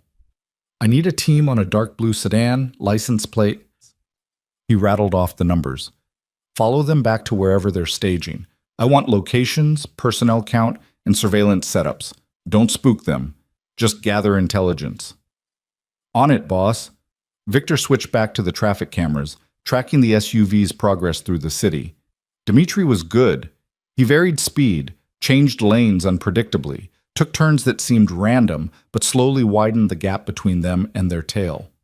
By the time they reached Victor's building, the sedan had dropped back several blocks, maintaining visual but clearly outmatched. The SUV disappeared into the building's underground garage. Victor finally allowed himself to exhale. His private elevator chimed. Victor straightened his jacket, ran a hand through his hair, and realized he was nervous. Actually nervous. He'd faced down armed rivals, negotiated million-dollar deals, and built an empire on the principle that fear was weakness. But the idea of Elena walking into his home, judging his preparations, deciding whether this arrangement was tolerable, that terrified him more than any gun ever had. The elevator doors opened. Elena stepped out slowly, one hand braced against the wall. She looked exhausted and determined in equal measure, her eyes sweeping across the penthouse's main living area with an expression Victor couldn't quite read. "Welcome," he said, the word feeling inadequate and formal. Elena's gaze found him. "Where's my room?" No pleasantries, no acknowledgement of the space or the effort or anything else. Just straight to business. Victor told himself not to feel disappointed. This way, he gestured toward the east wing. Everything's been set up according to your requirements. Private entrance, separate quarters, nursery adjacent to your bedroom. Elena followed him through the penthouse, her footsteps careful and measured. Victor kept his pace slow, hyper-aware of her post-surgical limitations. They passed through the main living area, down a wide hallway lined with abstract art Elena probably hated, and finally through a set of double doors that marked the entrance to the east wing. The transformation was immediate. Where the main penthouse was all steel and glass and masculine edges, the east wing had been softened, warm colors, comfortable furniture, windows with actual curtains instead of just architectural glass. It looked like a home instead of a showcase. Elena stopped in the doorway, surprise flickering across her face. The bedroom's through there, Victor indicated. Bathroom's en suite, fully stocked. The nursery is the door on the right. There's also a small sitting area and kitchenette if you want privacy for meals. Elena walked into the space slowly, her hand trailing along the back of a sofa. She looked into the bedroom, then the nursery. When she turned back to Victor, some of the hardness in her expression had softened slightly. This is nice, she admitted.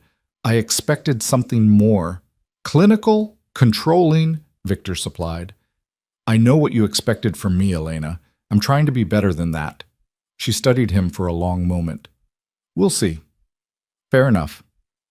There's a panic button in every room, Victor continued, keeping his tone businesslike.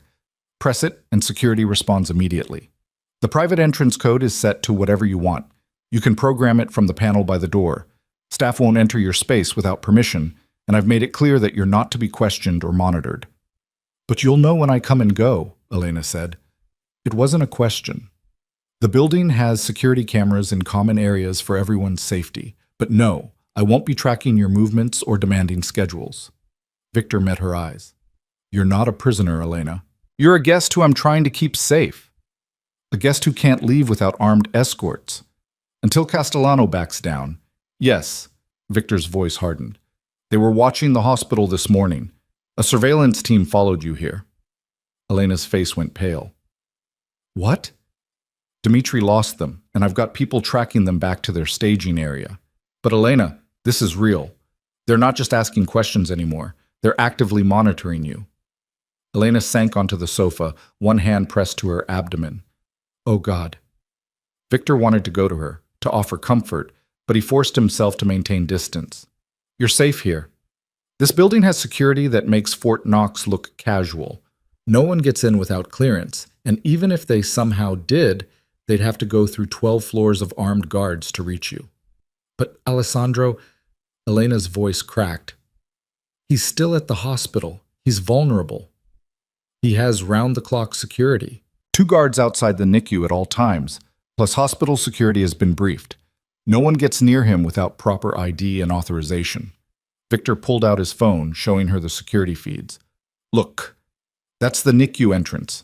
See the 2 men in suits? That's my team. Elena stared at the screen, watching the guards maintain their position with professional vigilance. This is insane. This whole situation is insane. I know. He's 4 days old, Victor. 4 days old, and he already has bodyguards and enemies, and... She stopped, pressing both hands to her face. This isn't the life I wanted for him. It's not the life I wanted for him either. Victor sat in the chair across from her, careful to maintain distance. But it's the reality we're dealing with. And I promise you, Elena, I will do whatever it takes to keep both of you safe. Whatever it takes. Elena lowered her hands, her eyes red but dry. The meeting with Castellano. When is it? Victor hesitated. Tonight. I want to be there. Absolutely not. It's about me and Alessandro, Elena argued. I have a right. You have a right to safety, which means staying far away from that meeting. Victor's tone left no room for negotiation. Castellano's crew are violent and unpredictable. I'm not bringing you anywhere near them. Then what? I just sit here while you negotiate my life?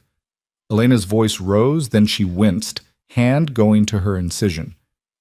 Sorry, I shouldn't. The doctor said not to strain. You need to rest. Victor stood. I'll have food sent over. What would you like? I'm not hungry. Elena, Victor softened his voice. You're recovering from major surgery. You need to eat to keep your strength up. For yourself and for when Alessandro comes home. The mention of their son seemed to deflate her resistance. Something light, soup maybe, and tea. Done. Victor headed for the door, then paused. The meeting tonight. I'll tell you everything afterward. No secrets. You have my word. Elena looked at him with those dark eyes that had haunted him for 3 years. Your word didn't mean much last time. The hit landed clean and sharp. Victor absorbed it without defense. You're right, but I'm asking you to give me a chance to prove it means something now. He left before she could respond, closing the east wing doors behind him and finally allowing himself to breathe. That had gone better than he'd feared, but worse than he'd hoped. Elena was here, safe, but the distance between them felt like a physical thing, miles of hurt and betrayal that couldn't be crossed with good intentions alone. Dmitri was waiting in the main living area, tablet in hand. The tale's been tracked back to a warehouse in the industrial district. 4 men total, rotating surveillance shifts. Looks like a standard observation setup. Keep monitoring them. I want to know if they make any moves toward the hospital or this building. Victor checked his watch. Status on tonight's meeting? All set. Castellano confirmed for 11 p.m. Pier 7 warehouse, neutral ground. He's bringing 4 men. We're bringing 4. No weapons search, but we'll have backup staged nearby. Good. Victor moved to the windows, looking out over the city that would never stop demanding blood and strategy and careful navigation of power. Make sure the backup team understands. If this goes sideways, if Castellano tries anything, the priority is getting back here to protect Elena and Alessandro, not me. Dimitri's eyebrows rose. Boss, that's an order. Victor's voice was steel. My life isn't worth as much as theirs. Not anymore. After a long moment, Dmitri nodded. Understood. The afternoon crawled past. Victor tried to work, reviewing reports and handling business that had been neglected during the hospital crisis, but his attention kept drifting. Was Elena comfortable? Was she resting? Did she need anything? He'd set up this arrangement specifically to give her privacy and autonomy, but the not knowing gnawed at him. Around 4, his phone buzzed with a text from an unknown number. Victor's hand went to the gun he kept in his desk drawer, every instinct screaming trap, before he recognized the area code. Hospital number. The text read, Mr. DeLuca, this is Janet from NICU. Alessandro had a great day, took full bottles, stable vitals. We're moving him to discharge prep tomorrow. Thought you'd want to know. Victor stared at the message, something warm and unfamiliar spreading through his chest. His son, getting stronger, coming home. He texted back. Thank you for the update. Please keep me informed. Janet's response was immediate. Will do. Also, his mother called 3 times today to check on him. She's anxious. Might help if you could get her to rest instead of worrying. Victor smiled slightly. Even the NICU nurses could see that Elena was running herself ragged. He forwarded the message to the East Wing's intercom system, then stopped himself. That felt too invasive, too much like monitoring. Instead, he walked to the East Wing doors and knocked. No answer. Victor knocked again, louder. Elena, it's Victor. I have news about Alessandro. The door opened a crack. Elena peered out, her hair mussed from sleep, confusion on her face. What's wrong? Is he okay? He's fine. Better than fine. Victor held up his phone, showing her Janet's message. I just thought you'd want to know. Elena read the text, and her entire body seemed to relax. Oh, thank God, I've been calling every hour, but... Janet mentioned. Victor smiled slightly. She suggested I try to get you to rest instead of worrying. I can't help it. He's so small and I'm not there, and... Elena stopped, seeming to realize she was explaining herself to Victor of all people. Never mind. Thank you for telling me. She started to close the door. Victor put his hand up, stopping it. Have you eaten? The soup was fine. That's not what I asked, Elena sighed. I had half the bowl. I wasn't very hungry. You need to keep your strength up, Victor said, hearing the echo of his earlier words. What if I had dinner sent up, something more substantial than soup? Victor, I'm fine. Humor me. He softened his tone. Please. I know I can't undo the past, but I can at least make sure you're taken care of now. Elena studied him for a long moment, and Victor could see her weighing options, calculating whether accepting basic care constituted some kind of surrender. Finally, she nodded. Okay, but nothing heavy. My stomach's still sensitive from the surgery. Grilled chicken and vegetables? That works? Victor pulled out his phone, texting the building's kitchen service. It'll be ready in 30 minutes. I'll have it brought to your door. You're not joining me? The question sounded almost disappointed, though Elena's expression remained neutral. I didn't think you'd want my company, Victor admitted. But if you're offering, I'm not offering. Elena's response was quick. I'm just surprised. You seem to be keeping your distance. Because that's what you asked for. Victor met her eyes. Separate quarters, privacy, no surprise visits. I'm trying to respect your boundaries, Elena. Something flickered across her face. Surprise, maybe, or the faint stirring of respect. Oh. Well. Good. Keep doing that. She closed the door, leaving Victor standing in the hallway with the strangest sense of progress. It wasn't much, but it was something. Dinner was delivered to the East Wing precisely 30 minutes later. Victor watched the security feed as Elena accepted the tray from the staff member, offered a tired smile of thanks, and retreated back into her space. She ate alone, and Victor told himself he had no right to wish otherwise. At 9 p.m., Victor began preparing for the meeting. Dark suit, no tie, formal enough to show respect, casual enough to suggest he wasn't worried. Gun in a shoulder holster, knife in his boot. Standard precautions for any meeting with potential hostiles. Dmitri arrived at 10 with the security team. 4 men, all experienced, all loyal. They'd worked for Victor for years, had proven themselves in situations far more dangerous than a warehouse negotiation. Ready, boss? Dmitri asked. Victor glanced toward the East Wing. The lights were still on. Elena was awake, probably worrying about Alessandro, about the meeting, about everything. Give me a minute, Victor said.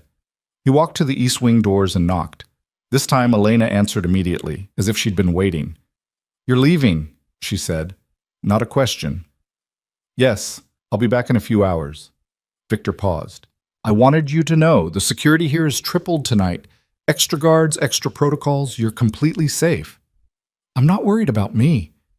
Elena wrapped her arms around herself. Be careful. Please. The concern in her voice caught Victor off guard. I will. I mean it, Victor. Elena's eyes held his. Alessandro needs his father. Don't do anything stupid. Something in Victor's chest tightened. I won't. I promise. Elena nodded, then stepped back and closed the door. But the fact that she'd asked him to be careful, that she'd acknowledged Alessandro's need for his father, that meant more than Victor could have articulated. The warehouse on Pier 7 was exactly the kind of place where bad deals went to die. Abandoned shipping containers, broken pavement, water lapping against rotted pilings with sounds like whispers. Victor's team arrived 15 minutes early, securing positions and checking sightlines. At exactly 11 p.m., headlights cut through the darkness. A black SUV, identical to the one Dmitri drove, rolled to a stop 30 feet from Victor's position. The doors opened and Castellano emerged with his entourage. Anthony Castellano was 53, stocky, with the kind of face that looked friendly until you saw his eyes. He'd been trying to expand his territory for years, always probing for weakness, always looking for leverage. Tonight, he thought he'd found it. Victor De Luca, Castellano's voice carried across the open space. Didn't think you'd actually show. You asked for a meeting. I'm here. Victor remained still, hands visible, posture relaxed. Let's talk. Castellano walked closer, his men flanking him. Dmitri and Victor's team mirrored the formation, maintaining careful distance. The two groups faced each other like opposing armies before a parley. Word is you've got yourself a family now, Castellano said conversationally. Wife and kid. That's sweet. Very domestic. She's not my wife, Victor corrected. Victor's. And my personal life isn't your concern. It is when it creates opportunities. Castellano smiled, showing teeth. See? For years, you've been untouchable. No family, no attachments, no weaknesses. But now you've got soft spots. Things that can be pressed. Victor's expression didn't change. Is there a point to this, Anthony? The point is negotiation. Castellano spread his hands. You've been disrupting my operations, freezing accounts, blocking shipments, making things difficult. I want that to stop. Then stop watching my family. Can't do that. See, your family is my leverage now. Insurance, if you will. Castellano's smile widened. You leave my operations alone. I leave them alone. You keep interfering, and maybe one day your girl takes a walk in the park with the baby, and Victor moved before Castellano finished the sentence. 3 steps closed the distance between them. His hand locked around Castellano's throat, slamming the older man back against his SUV's hood with enough force to dent the metal. Guns came out on both sides. Victor's team and Castellano's crew drew simultaneously, creating a Mexican standoff with Victor and Castellano at ground zero. Let me be very clear, Victor said softly, his hand tightening on Castellano's windpipe. Elena Hart and my son are not leverage. They're not negotiating chips. They're not opportunities or insurance or anything else you want to call them. They're off limits, completely, permanently. Castellano clawed at Victor's wrist, his face turning red. You're making a mistake. No, you made the mistake. You thought having a child made me weaker. It doesn't. Victor leaned closer. It makes me more dangerous than I've ever been, because now I have something worth killing for, worth dying for, worth burning this entire city down for.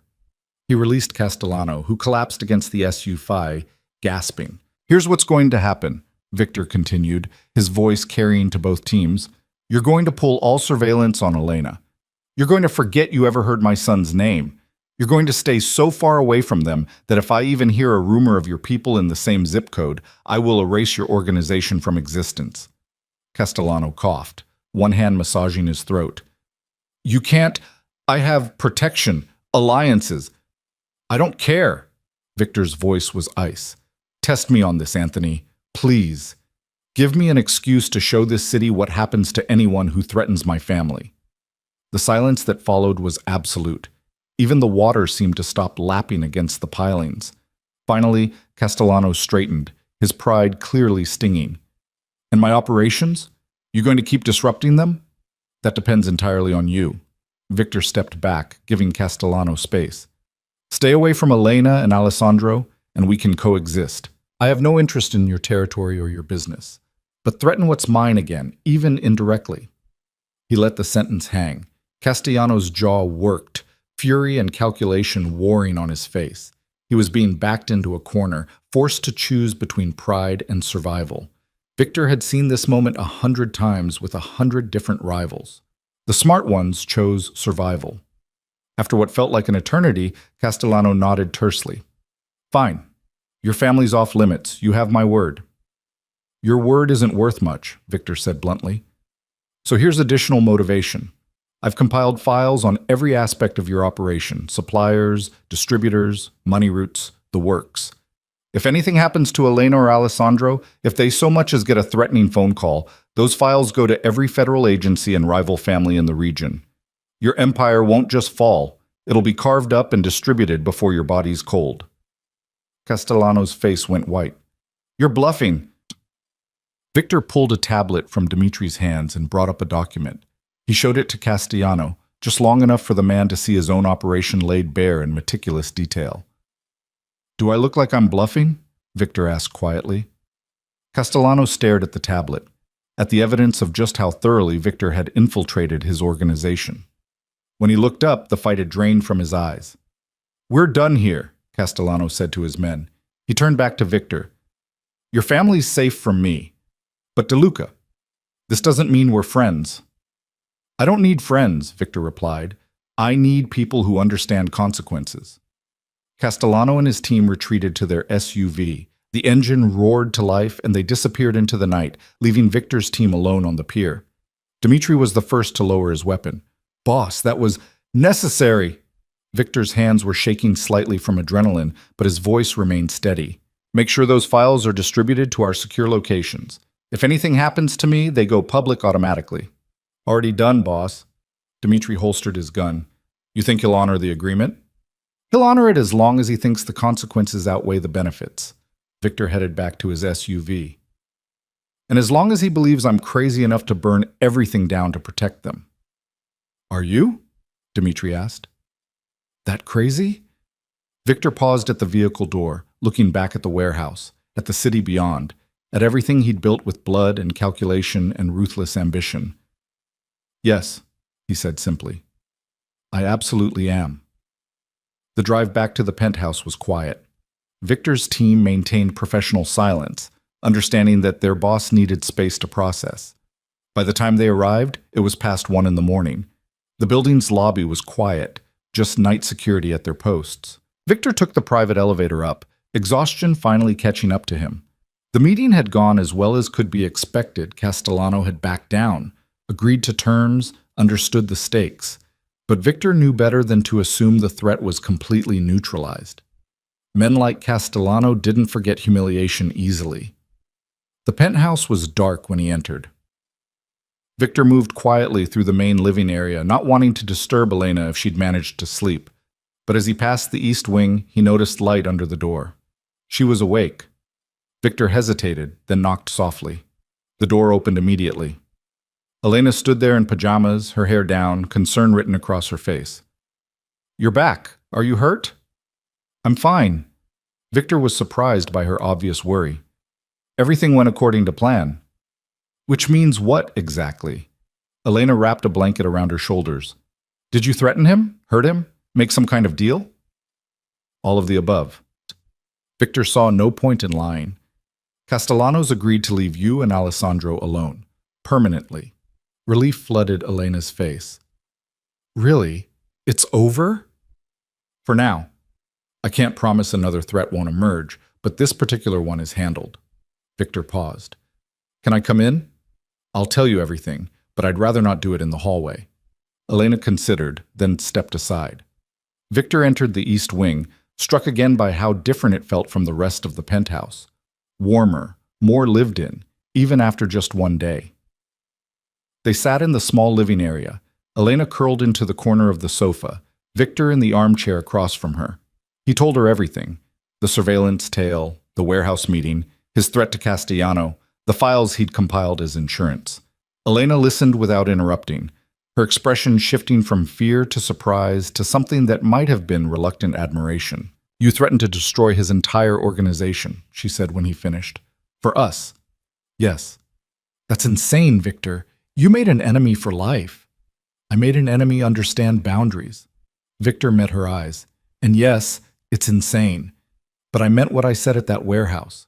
I'll burn this city down before I let anyone hurt you or Alessandro. Elena pulled the blanket tighter. I don't know if that's romantic or terrifying. Probably both. Victor allowed himself a small smile. But it's the truth. You wanted me to prove I'd put Alessandro's safety above everything else. This is me proving it. They sat in silence for a moment, the weight of the night settling around them. Thank you, Elena said finally, for telling me everything, for not trying to protect me from the details. You have a right to know what's happening. It's your life too. Victor stood, suddenly aware of how inappropriate this was.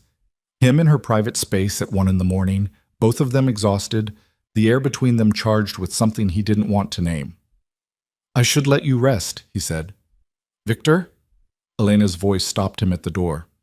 Tomorrow, when Alessandro comes home, I'd like you to be there, to bring him home with me. Victor turned back, surprised. You would? He's your son too. Elena's expression was complex, layered with emotions Victor couldn't fully read. And despite everything, despite all the history and hurt, you did save his life. Both our lives. You deserve to be there when he comes home. It was the closest thing to forgiveness Elena had offered.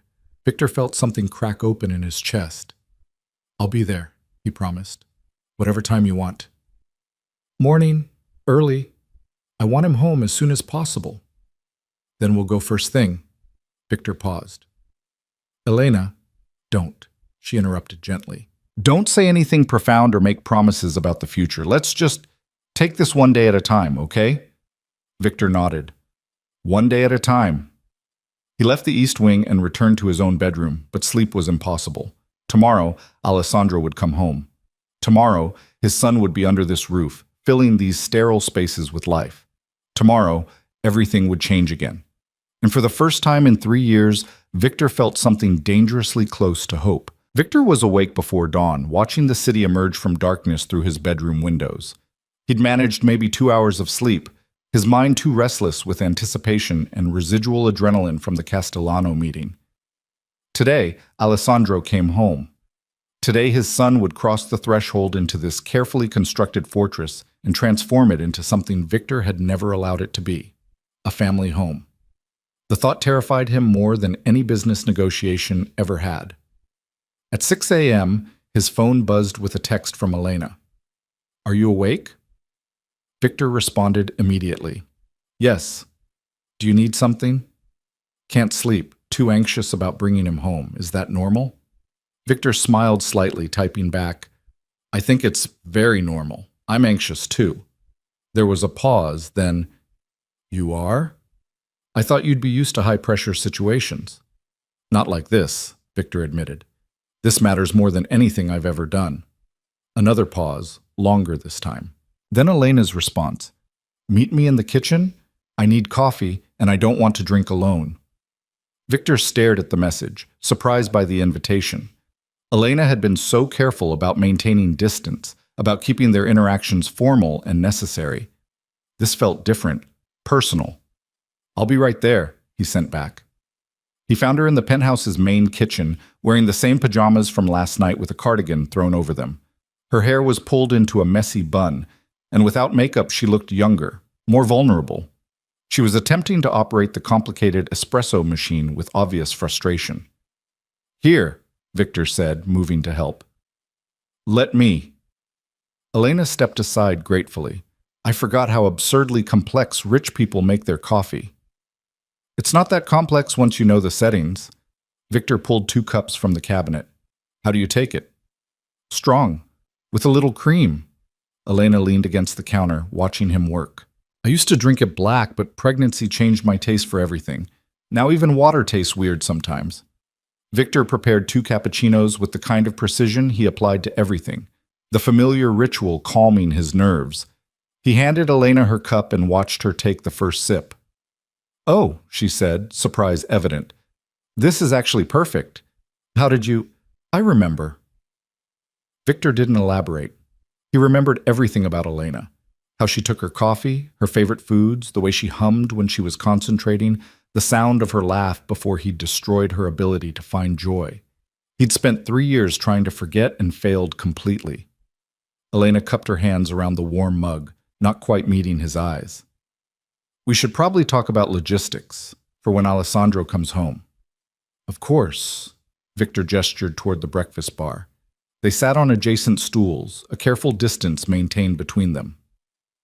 "The nursery is beautiful," Elena began, "but I'll want to keep him in my room for the first few weeks, the bassinet by my bed. Is that okay?" "Elena, you don't need to ask permission for how you care for our son." Victor's voice was gentle. "Whatever you think is best for Alessandro, that's what we'll do. But it's your home. It's your home too now, at least temporarily." Victor set down his coffee. "I meant what I said about privacy and autonomy. You're not a guest following house rules. You're Alessandro's mother, and this space is yours to use however you need." Elena studied him over the rim of her cup. "You're being very reasonable. It's disconcerting. Would you prefer I be difficult?" "No, I just—" Elena sighed. "I keep waiting for the other shoe to drop, for you to start making demands or trying to control things. The Victor I knew 3 years ago would have already outlined a detailed schedule and hired a nanny without consulting me. The Victor from 3 years ago was an idiot." Victor's voice was flat. He thought control and protection were the same thing. He thought trusting someone made him weak. He was wrong about almost everything that mattered. Elena's expression softened slightly. "What changed?" "Losing you changed me." Victor met her eyes. Spending 3 years knowing I'd destroyed the best thing in my life because I was too damaged to recognize what I had. That changes a person, Elena. It should, anyway. They sat in silence for a moment, the only sound the quiet hum of the espresso machine and the distant noise of the city waking up beyond the windows. I'm scared, Elena admitted quietly, of bringing him home, of being responsible for this tiny human who depends on me completely. What if I do something wrong? What if I can't? You'll be amazing. Victor's certainty was absolute. You're strong, intelligent, and you love him more than anything. That's what matters. But I've never done this before. I don't know what I'm doing. Neither do I, Victor said. We'll figure it out together. If you want my help, that is. Elena looked at him then, really looked, and Victor saw the conflict in her eyes. She wanted to maintain distance, to protect herself from getting hurt again. But she was also exhausted and scared and facing the overwhelming reality of new motherhood largely alone. I might need help sometimes, she said carefully, with practical things. Not because I can't do it myself, but because it would be easier with two people. Then I'm here, whenever you need me. Victor paused. Elena, I know I don't have the right to ask this, but can I be honest with you about something? She tensed slightly. I guess. I want to be a real father to Alessandro, not just a name on a birth certificate or a source of financial support. I want to know him, to be part of his life in meaningful ways. But I also know that my world, my choices, my past, put him at risk. Victor's voice roughened with emotion. So if you ever decide that he'd be safer without me, if you want to take him somewhere far away where my enemies can't find you, I'll let you go. I won't fight you. Because his safety matters more than my desires. Elena's eyes widened. You'd really do that? Just let us leave? If it was what was best for Alessandro, yes. Victor forced the words out. It would destroy me, but I'd do it. Because being a father isn't about what I want. It's about what he needs. Elena set down her coffee cup with trembling hands. I don't know what to say to that. You don't have to say anything. I just needed you to know. Victor stood, suddenly needing distance before he said too much, revealed too much. What time did the hospital say we could pick him up? 10 a.m. Dr. Morrison wants to do a final check first. Elena glanced at the clock. We have 4 hours. Then you should try to eat something. Keep your strength up. Victor moved to the refrigerator. What sounds good? I'm not really hungry. Elena. Victor turned back to her. Please, let me take care of you, at least in the basic ways. You're still recovering from major surgery. She hesitated, then relented. Toast, maybe, with jam, and some fruit if you have it. Victor prepared breakfast while Elena sat at the counter, both of them moving around the careful boundaries they'd established. It felt almost domestic, this quiet morning routine, and Victor had to remind himself not to get comfortable with it. Elena was here because she had no choice, because his world had forced her hand. The moment the threat passed, she'd leave, and he'd have to let her go. But for now, for this moment, he could pretend they were something other than two people bound together by blood and history and a child neither of them had planned for. They ate in companionable silence, the tension from earlier conversations easing into something almost comfortable. Elena finished her toast and most of the fruit, color returning to her face as the food and coffee worked their magic. I should get dressed, she said finally, sliding off the stool. Look somewhat presentable for bringing my son home. You look fine, Victor said, then caught himself. I mean, you look tired, which is normal considering everything, but… Victor… Elena's lips twitched with what might have been amusement. It's okay. I know I look like hell. Major surgery and no sleep will do that. After she left, Victor stood alone in the kitchen and allowed himself a moment of weakness. His hands were shaking again, nerves and anticipation making his usually steady control waver. In a few hours, Alessandro would be here, in this home, under this roof, and Victor would have to figure out how to be a father while keeping both Elena and their son safe from a world that wanted to use them as weapons. He'd faced impossible odds before. Built an empire from nothing, survived assassination attempts and hostile takeovers and wars that had left better men dead. But this felt different. This felt like the kind of challenge where failure meant losing everything that actually mattered. At 9:30, Elena emerged from the East Wing wearing jeans and a soft blue sweater that made her eyes look darker. She'd done something with her hair, pulled it back in a way that was both practical and pretty, and she'd put on minimal makeup that couldn't quite hide the exhaustion but made her look more like herself. "Ready?" Victor asked. Elena took a deep breath. "As ready as I'll ever be." The drive to the hospital was quiet. Dmitri drove with 2 security vehicles flanking them, the formation tight and professional. Victor noticed Elena watching the escort with troubled eyes. "Is this going to be normal?" she asked. "The guards, the protocols, all of it." "Until I'm certain Castellano is honoring our agreement, yes."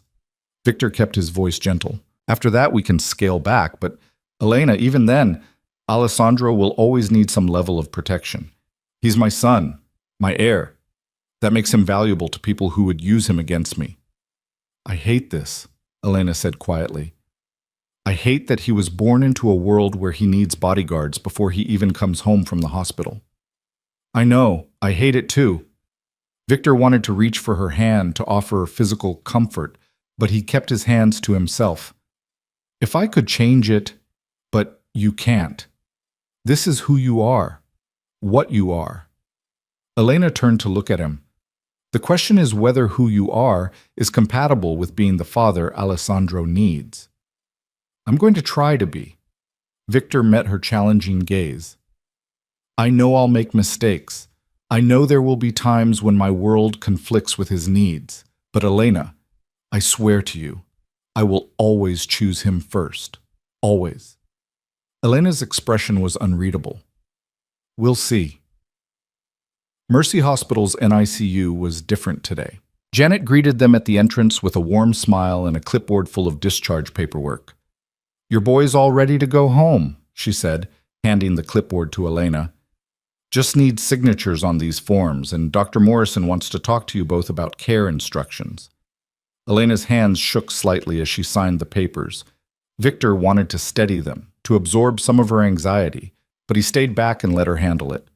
This was her moment, bringing her son home for the first time.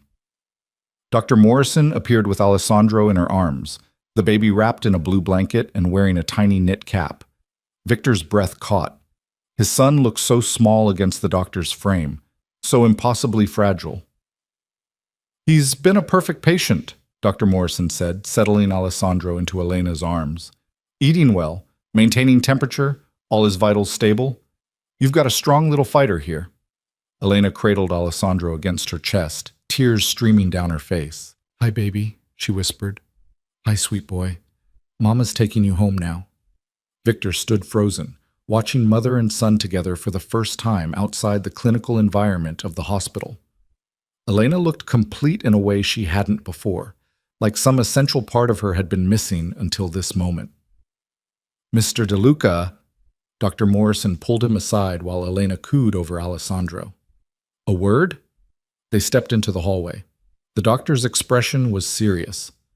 "Alessandro is healthy, but he's also 6 days old and was born under traumatic circumstances," she began. "The next few weeks are critical for his development. He needs stability, routine, and minimal stress." "We understand," Victor said. "I'm not sure you do." Dr. Morrison's voice sharpened. "I don't know the details of your relationship with Ms. Hart, and frankly, it's not my business. But that baby deserves a peaceful home environment. Whatever conflicts exist between you two, whatever history you're dealing with, put it aside, for his sake." Victor absorbed the criticism without defense. "We will. I give you my word." "And the security situation?" Janet mentioned armed guards, surveillance concerns. "It's being handled." Victor's voice was firm. "Alessandro and Elena are safe. That's my priority." Dr. Morrison studied him for a long moment. "All right. But if I have any concerns about his welfare, I won't hesitate to involve child services. Understood?" "Perfectly." Victor respected her fierce protectiveness even as it stung. "We want what's best for him too, Doctor. We might not agree on what that looks like, but we're on the same side." They returned to find Elena signing the last of the discharge papers, Alessandro sleeping peacefully in her arms. Janet had prepared a diaper bag stuffed with supplies and instructions. and she walked them through the basics one more time with the patience of someone who'd seen 1,000 nervous new parents. "Call us if you have any questions," Janet said as they headed for the elevator. "Day or night, we're here." The walk through the hospital to the parking garage felt surreal. Victor watched Elena navigate with Alessandro, her entire body curved protectively around their son, and felt something shift in his chest. This was his family. Broken, complicated, held together by necessity rather than choice, but his. Dmitri had the SUV waiting with the rear door open.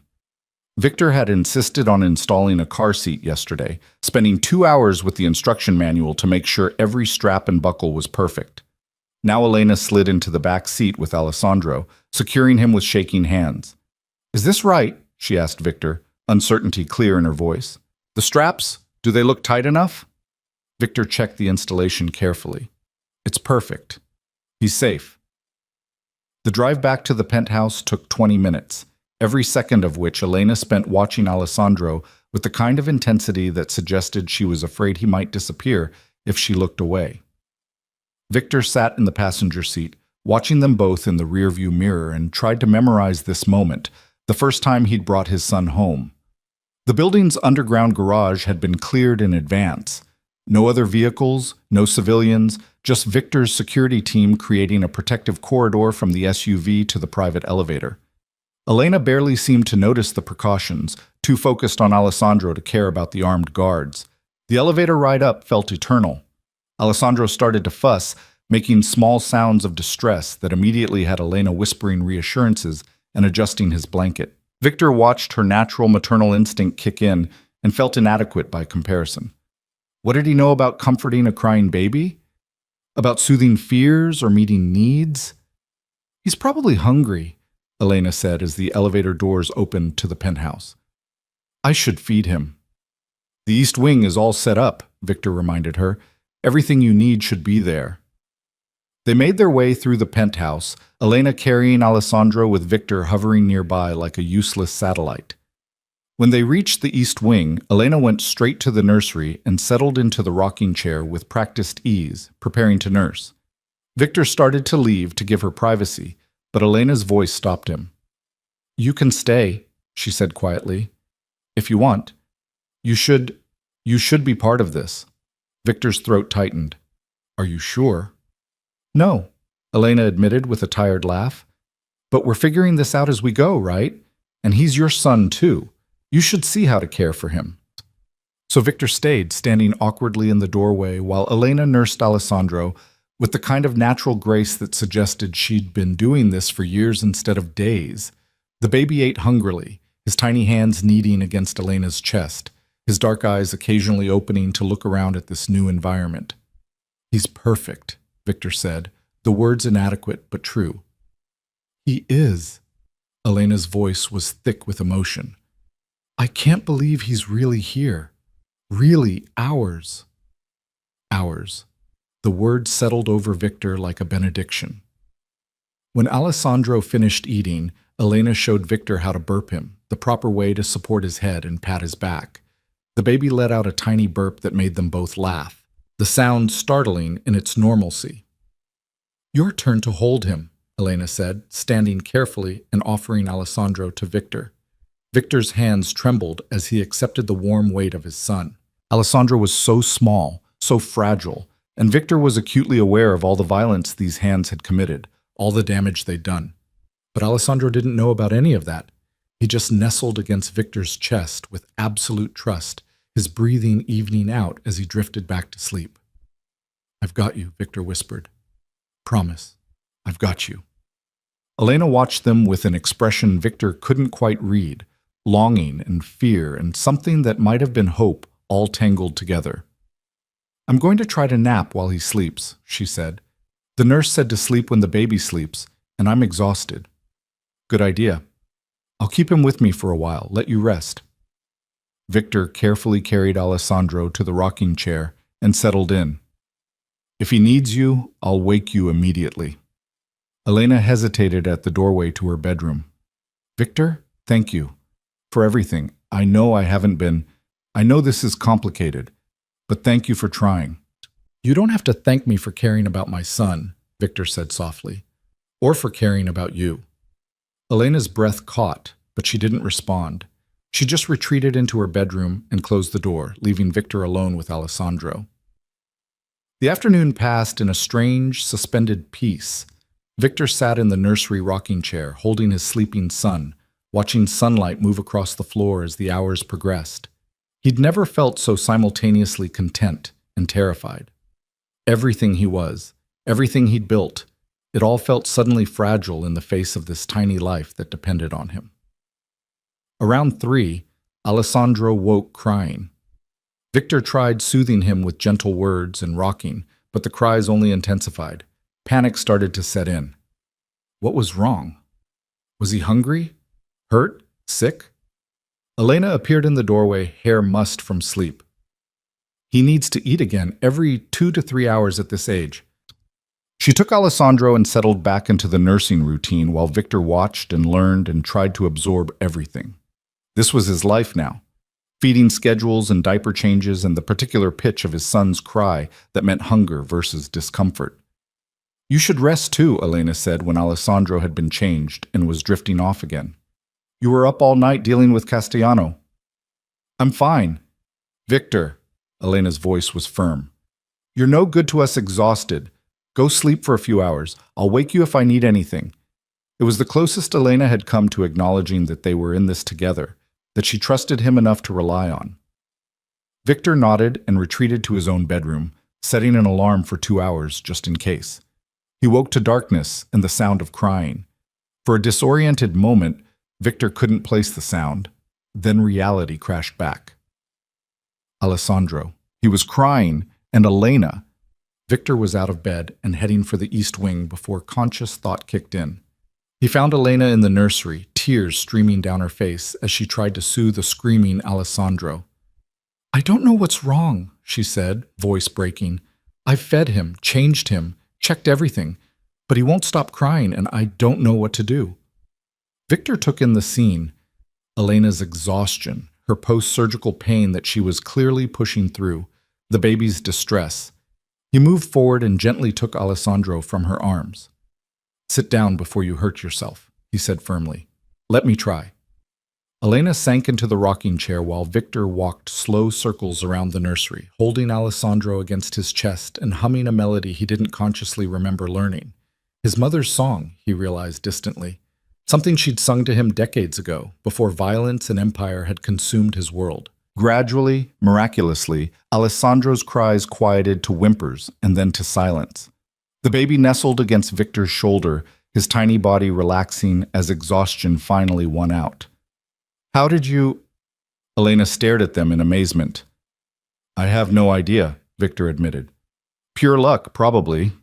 But Elena was crying again, and this time not from frustration.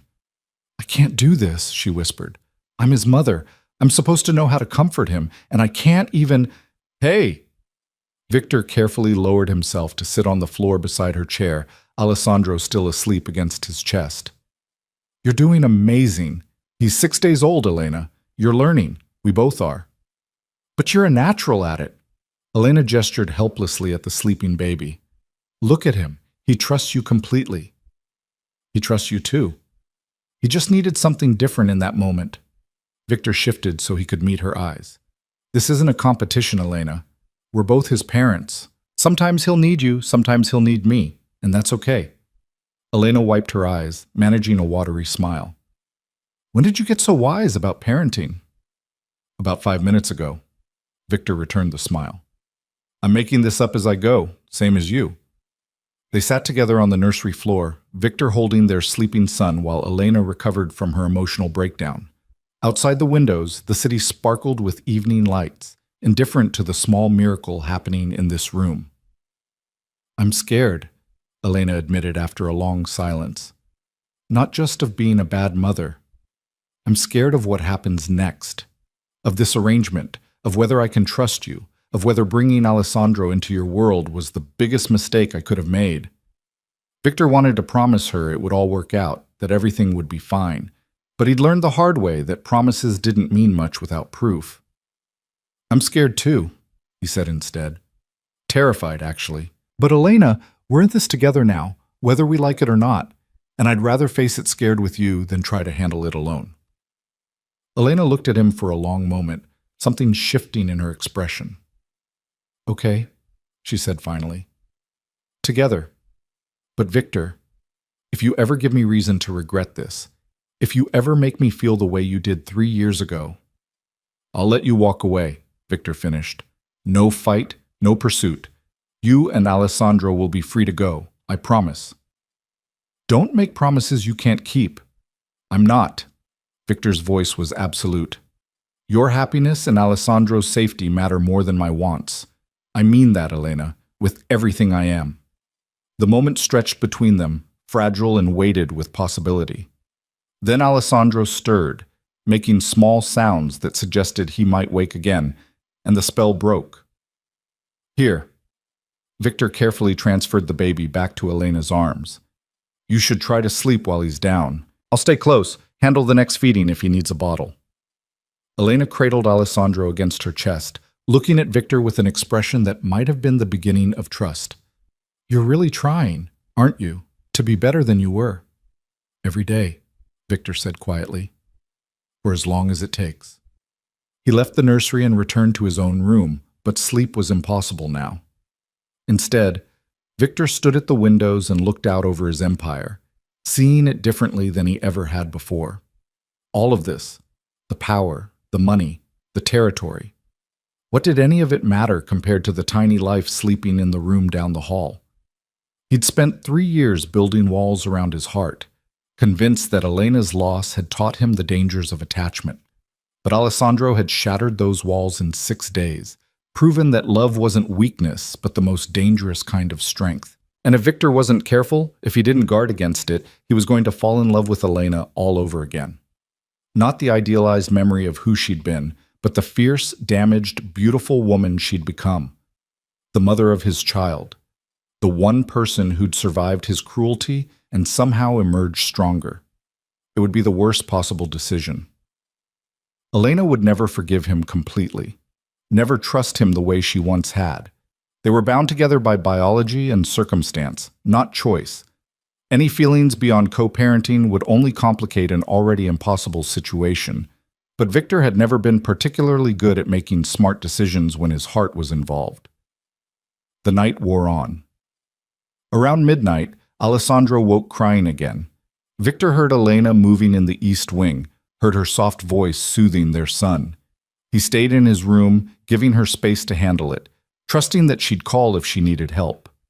The next feeding, around 3 a.m., Elena did call. Victor, can you come here? He found her in the nursery, Alessandro in her arms and pain written clearly across her face. What's wrong? My incision, Elena said through gritted teeth. I moved wrong getting him out of the bassinet. It hurts, and I need you to take him while I take some pain medication. Victor accepted Alessandro and watched with concern as Elena moved stiffly to the bathroom. She emerged a few minutes later having taken medication, but still pale and obviously hurting. You should be resting more, Victor said, not pushing yourself like this. He's 6 days old, Victor. He needs constant care. I can't just rest. Elena lowered herself carefully back into the rocking chair. Besides, this is what motherhood is. You push through the pain because your child needs you. Then let me help more. Let me take some of the burden. Victor sat on the ottoman, facing her. I'm here, Elena. Use me. She looked at him with tired eyes. Why are you being so nice? So patient? The Victor I knew would have hired a night nurse by now and demanded I follow a schedule he'd designed. The Victor you knew was an idiot, Victor repeated his earlier assessment, and he didn't have a son who needed him to be better. Elena's expression softened. He's changing you, Alessandro. I can see it.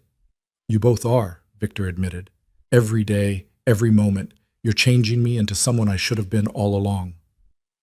The conversation was interrupted by Alessandro's demands for food.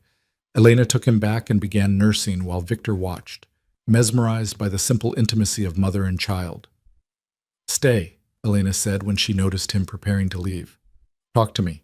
Keep me awake. I'm so tired I'm afraid I'll fall asleep while feeding him. So Victor stayed, and they talked. About nothing important at first, the weather, the building's amenities, whether the nursery needed better blackout curtains. But gradually, as the night wore on and exhaustion lowered their defenses, the conversation deepened. Elena told him about the 3 years after she'd left, the struggle to rebuild her identity, to trust anyone again, the loneliness of pregnancy without support, the fear of raising a child alone, the moment she'd decided to list Victor as Alessandro's father, despite knowing it would expose her. I told myself it was practical, she said, that if something happened to me, he deserved to know his father. But maybe part of me wanted you to find out, wanted to see if you'd changed, if you'd care. I would have come sooner if I'd known, Victor said. The moment I found out you were pregnant, I know, that's why I didn't tell you. Elena adjusted Alessandro, who was drifting back to sleep. I was so angry, Victor, so hurt. The idea of you being part of my pregnancy, having opinions about my body and my choices, I couldn't handle it. I understand. And he did. How could he blame her for wanting to keep the one pure thing in her life away from the man who'd destroyed her? But now you're here anyway, Elena continued, and you're trying so hard. And I don't know what to do with that. You don't have to do anything, Victor said. Just let me be here. Let me help when you need it and give you space when you don't. No expectations, no demands. Just presence.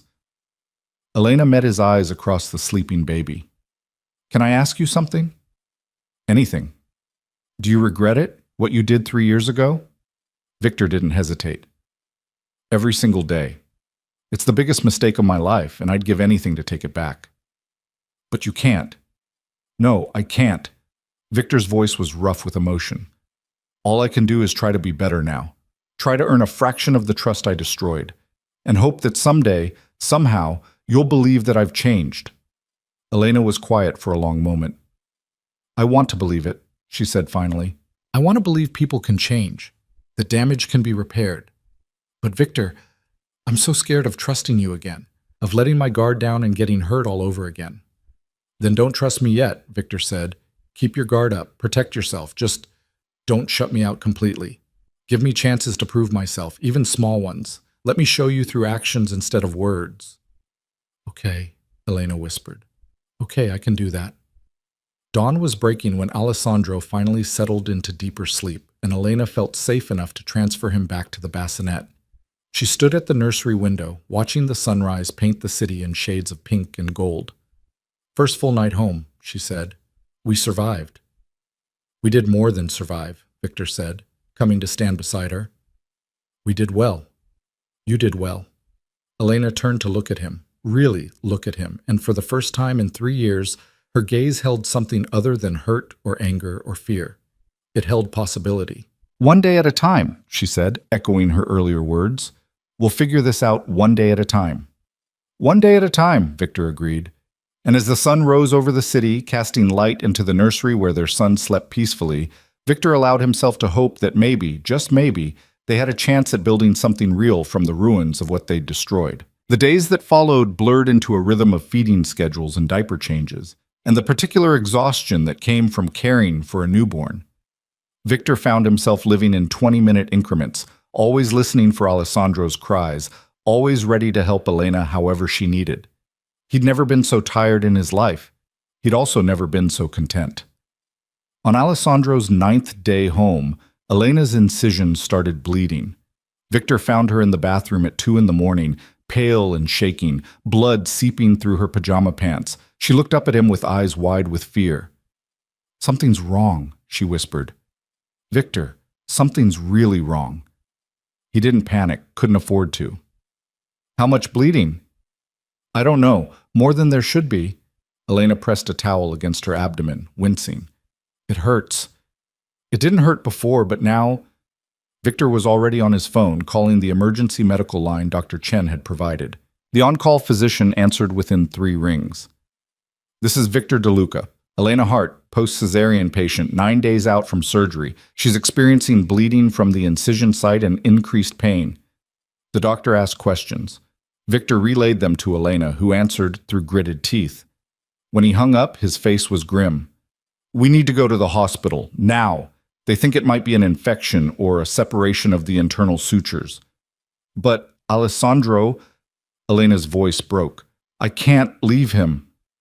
He's coming with us. Dmitri! Victor raised his voice, knowing his second would hear through the intercom system. Get the car ready. Medical emergency. Everything moved fast after that. Dmitri appeared with the security team. Victor gathered Alessandro while Elena pressed the towel against her bleeding incision.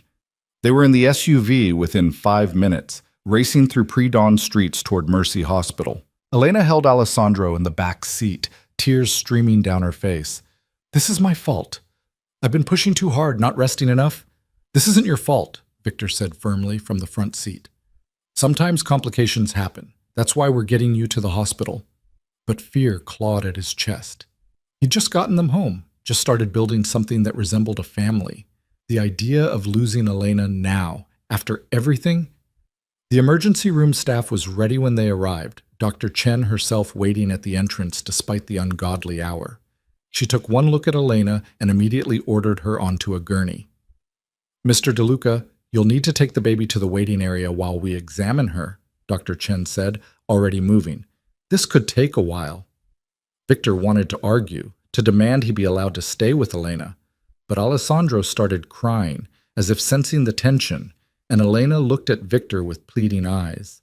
Keep him safe, she whispered. Gia, please. I promise. Victor cradled Alessandro closer. And you're going to be fine. You have to be fine. They wheeled Elena away, leaving Victor standing in the emergency room with a screaming infant and a terror he hadn't felt since the night of the storm. The waiting room was harsh with fluorescent lighting and uncomfortable chairs. Victor tried everything to soothe Alessandro, rocking, humming, the bottle of expressed milk Elena had prepared before everything went wrong. Nothing worked. The baby cried and cried, his little face red with distress, and Victor felt increasingly helpless. Sir? A nurse approached cautiously. Is there anything we can help with? He won't stop crying, Victor said, hearing the edge of desperation in his own voice. His mother usually nurses him, but she's... Let me try. The nurse held out her arms. Sometimes babies just need a different touch. Victor handed Alessandro over, feeling like he was failing some fundamental test of fatherhood. The nurse walked slow circles, murmuring soothing nonsense, and gradually Alessandro's cries quieted to whimpers. There we go, she said gently. He's just scared. He can sense when his parents are anxious. Parents. The words settled over Victor like a weight and a benediction all at once.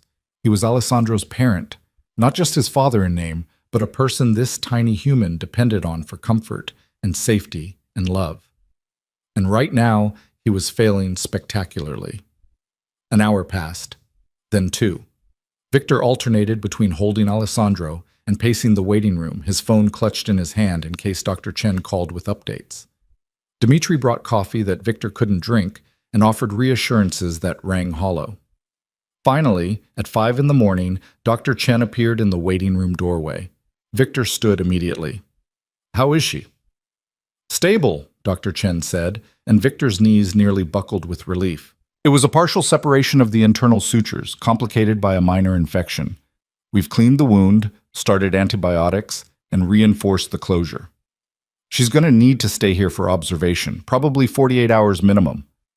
But she'll be okay? Victor needed to hear it again. Yes, but Mr. DeLuca, she's been pushing herself too hard. Her body needs rest to heal, and caring for a newborn doesn't allow for that. Dr. Chen's expression was stern.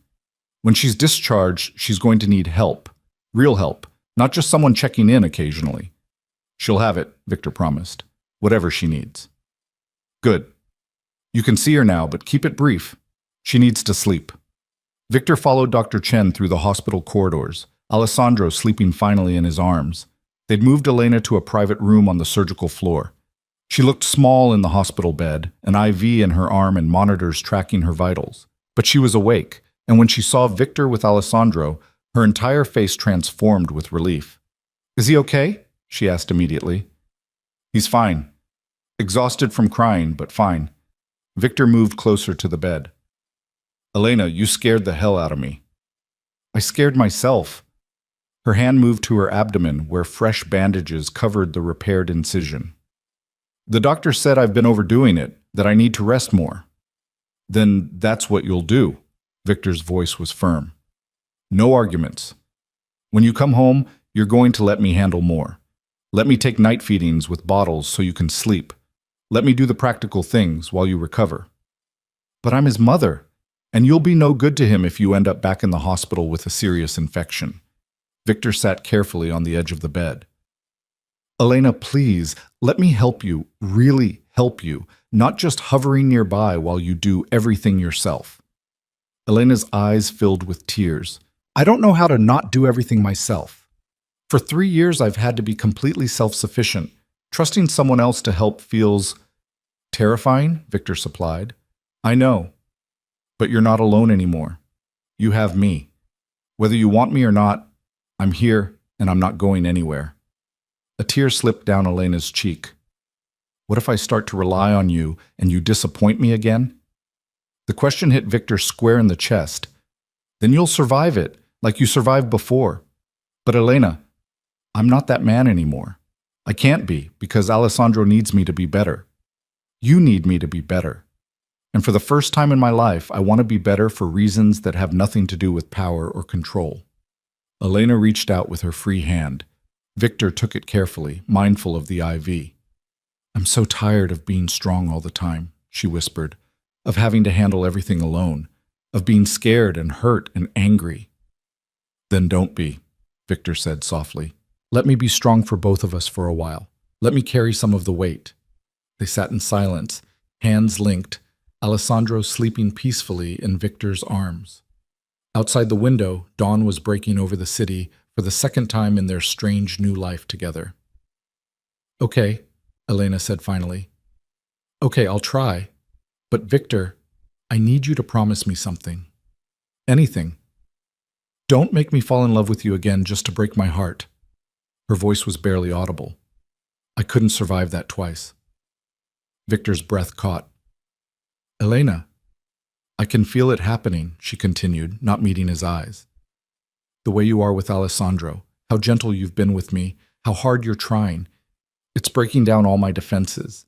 And I'm terrified that I'm going to let myself love you again, and you're going to... I won't! Victor's voice was absolute. Elena, look at me. She did, her eyes red and vulnerable. I destroyed us once because I was too damaged to trust, too paranoid to see what was real, Victor said.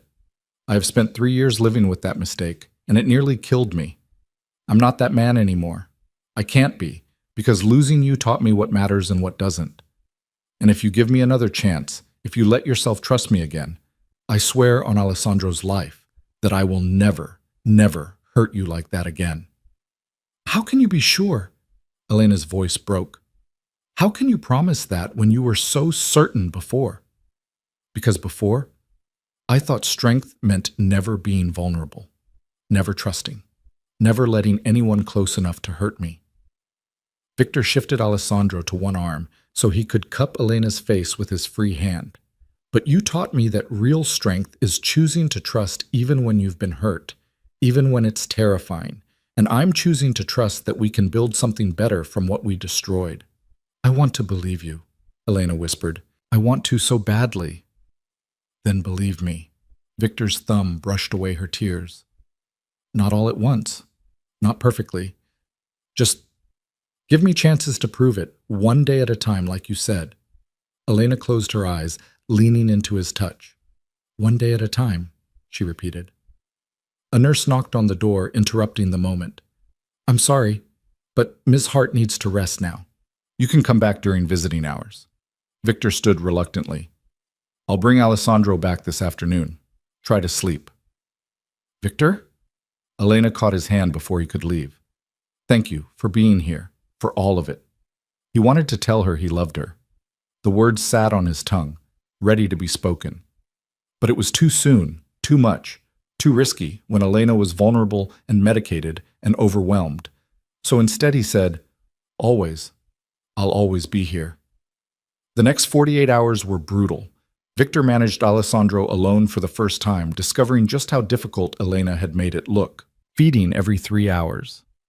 Diaper changes that seemed endless. the mysterious crying that no amount of rocking or singing or desperate pleading could solve. He called Elena's hospital room more times than he could count, asking panicked questions about whether Alessandro's poop color was normal, or if he was eating enough, or why he wouldn't sleep for more than 20 minutes at a time. Elena talked him through each crisis with patience that Victor didn't deserve, and when he brought Alessandro to visit her each afternoon, she'd take the baby with such obvious relief and love that Victor's chest ached. "You're doing great," she told him on the second day, watching him fumble through a diaper change. "Really? Most fathers wouldn't even try." "Most fathers didn't spend 3 years without knowing their child existed," Victor said. "I have time to make up for." On the third day, Dr. Chen cleared Elena for discharge with strict instructions about rest and limited activity. Victor brought her home to a penthouse that had been transformed by Dimitri's efficiency, meal services arranged, cleaning scheduled, and a baby nurse on standby in case they needed help. Elena looked at the preparations with something between gratitude and overwhelm. "This is too much, Victor." "It's exactly enough," he countered. "You're recovering from surgery and infection. You need support." "But I can't afford—" "You're not paying for any of it," Victor said firmly. "Elena, please, let me do this. Let me take care of you both." She looked like she wanted to argue, but exhaustion won out. "Okay, for now, until I'm healed." The days that followed established a new rhythm. Victor handled night feedings with bottles so Elena could sleep. The baby nurse came during the day to help while Elena rested and recovered. Slowly, carefully, they built something that resembled partnership. And somewhere in the 2 a.m. feedings and the shared exhaustion and the quiet moments watching Alessandro sleep, the walls between Victor and Elena began to crumble. 2 weeks after Elena's emergency hospital visit, Victor found her crying in the nursery. "What's wrong?" He immediately went on alert, checking Alessandro in his bassinet. "Is he sick? Are you in pain?" "No, I'm—" Elena laughed through her tears. "I'm being ridiculous. It's just— look at him. Look how much he's grown already. He's 2.5 weeks old and he's already different than the day we brought him home." Victor looked at Alessandro, seeing what Elena meant. Their son had filled out, his face less scrunched, his movements more purposeful. He was changing daily, growing into himself. "They grow fast," Victor said softly. "Too fast." "I don't want to miss any of it." Elena wiped her eyes. "And I'm terrified that I'm going to blink, and he'll be grown, and I'll have wasted this time being scared or angry or stuck in the past." Victor understood what she was really saying, that holding on to hurt meant missing joy, that the past was stealing the present. "Then let it go," he said quietly. "The fear, the anger, let it go, Elena." She turned to look at him, and her eyes were full of longing and terror in equal measure. "What if I let it go and you hurt me again? Then I'll spend the rest of my life earning back what I destroyed." Victor moved closer, giving her space to pull away if she wanted. She didn't. "But Elena, I need you to know, I'm not asking you to forgive and forget. I'm asking you to forgive and move forward, to build something new instead of trying to resurrect what died." "What are you saying?" Elena's voice was barely audible. "I'm saying I'm in love with you." The words came out raw and honest. Not with who you were 3 years ago, but with who you are now. With the fierce mother who fought through surgery and infection to care for our son. With the woman who trusted me enough to let me into her home, even though I'd given her every reason not to. With the person who's strong enough to consider forgiveness, even when it would be easier to hate me. Elena's breath hitched. "Victor, I know it's too soon," he continued. "I know I don't have the right to ask for anything. But Elena, I'm standing here at 2 a.m. in a nursery we share, watching our son sleep, and I can't pretend anymore. I can't pretend this is just co-parenting or a temporary arrangement or anything other than what it is." "And what is it?" Elena asked, tears streaming down her face. "A second chance." Victor's voice broke. "A chance to do everything right that I did wrong before. A chance to build the family we should have had. A chance to love you the way you deserve to be loved, without suspicion, without cruelty, without anything except complete trust and devotion." Elena stared at him, and Victor could see the war playing out in her expression. Fear versus hope, past versus future, Safety versus risk. I'm terrified, she whispered. I know. I don't trust easily anymore. You destroyed that part of me. I know. And if I let myself love you again, if I give you this chance, her voice broke completely. Victor, I need you to understand. There won't be a third chance. This is it. If you hurt me again, we're done. Co-parenting from a distance, legal agreements, complete separation. I won't survive being destroyed by you twice. Then I'll make sure once is enough, Victor said. Elena, I'm asking you to trust me with your heart again. I know I broke it before. I know I don't deserve another chance. But I'm asking anyway, because the alternative, spending the rest of our lives circling each other, raising Alessandro in a house divided, that's not living. That's just existing. Elena closed her eyes, and fresh tears spilled down her cheeks. How do I do this? How do I let go of 3 years of hurt? One day at a time, Victor said, echoing her words back to her. Some days will be easier than others. Some days you'll remember what I did and hate me for it. But I'm asking you to try, to give us a real chance instead of just going through the motions. The silence stretched between them, broken only by Alessandro's soft breathing from the bassinet. Finally, Elena opened her eyes and looked at Victor with an expression that was equal parts fear and courage. Okay, she whispered. Okay, we can try. Really try. Not just co-parenting, but she took a shaky breath. Building something real. Relief crashed over Victor with physical force. You mean it? I'm terrified, and this is probably a huge mistake, but yes, I mean it. Elena's smile was tremulous. You were right about one thing. I don't want to miss Alessandro's childhood being stuck in anger and fear. And I don't want to teach him that love means staying broken. Victor moved closer, slowly, giving Elena every chance to pull away. When she didn't, he cupped her face in his hands with a gentleness that contradicted every violent thing he'd ever done. I love you, he said again, needing her to hear it, and I'm going to spend every day proving it. Don't make promises yet, Elena said, but she was leaning into his touch. Just show me, through actions, through choices. Show me you've changed. I will. Victor brushed his thumb across her cheek, catching tears. Starting right now, starting with this, I'm selling my operations. Elena's eyes widened. What? The criminal enterprises, the illegal dealings, all of it. I'm selling to Dimitri and going legitimate. Victor had been planning this for days, but saying it out loud made it real. I can't be the father Alessandro needs while running an empire built on violence. And I can't be the man you deserve while my hands are covered in blood. Victor, that's your entire life. No. His voice was firm. You and Alessandro are my life now. Everything else is just business, and I'm choosing you, choosing this family, choosing to build something better. Elena was crying harder now, but the tears looked different, lighter somehow. You'd really walk away from everything you built? In a heartbeat. Victor meant it absolutely. What good is an empire if I'm alone in it? What's the point of power if the two people who matter most are afraid of what I am? I don't know what to say, Elena whispered. Say you'll give me a chance to prove it. Say you'll let me court you properly this time. Dates, conversation, building something real instead of just falling into bed and hoping compatibility follows. Despite the tears, Elena laughed. Did you just say court? I'm trying to be romantic, Victor defended. I'm new at this. Cut me some slack. Okay? Elena's smile was genuine now, transforming her face. Okay, yes, you can court me. But Victor, slow. We go slow. We build trust before we build anything else. As slow as you need, Victor promised.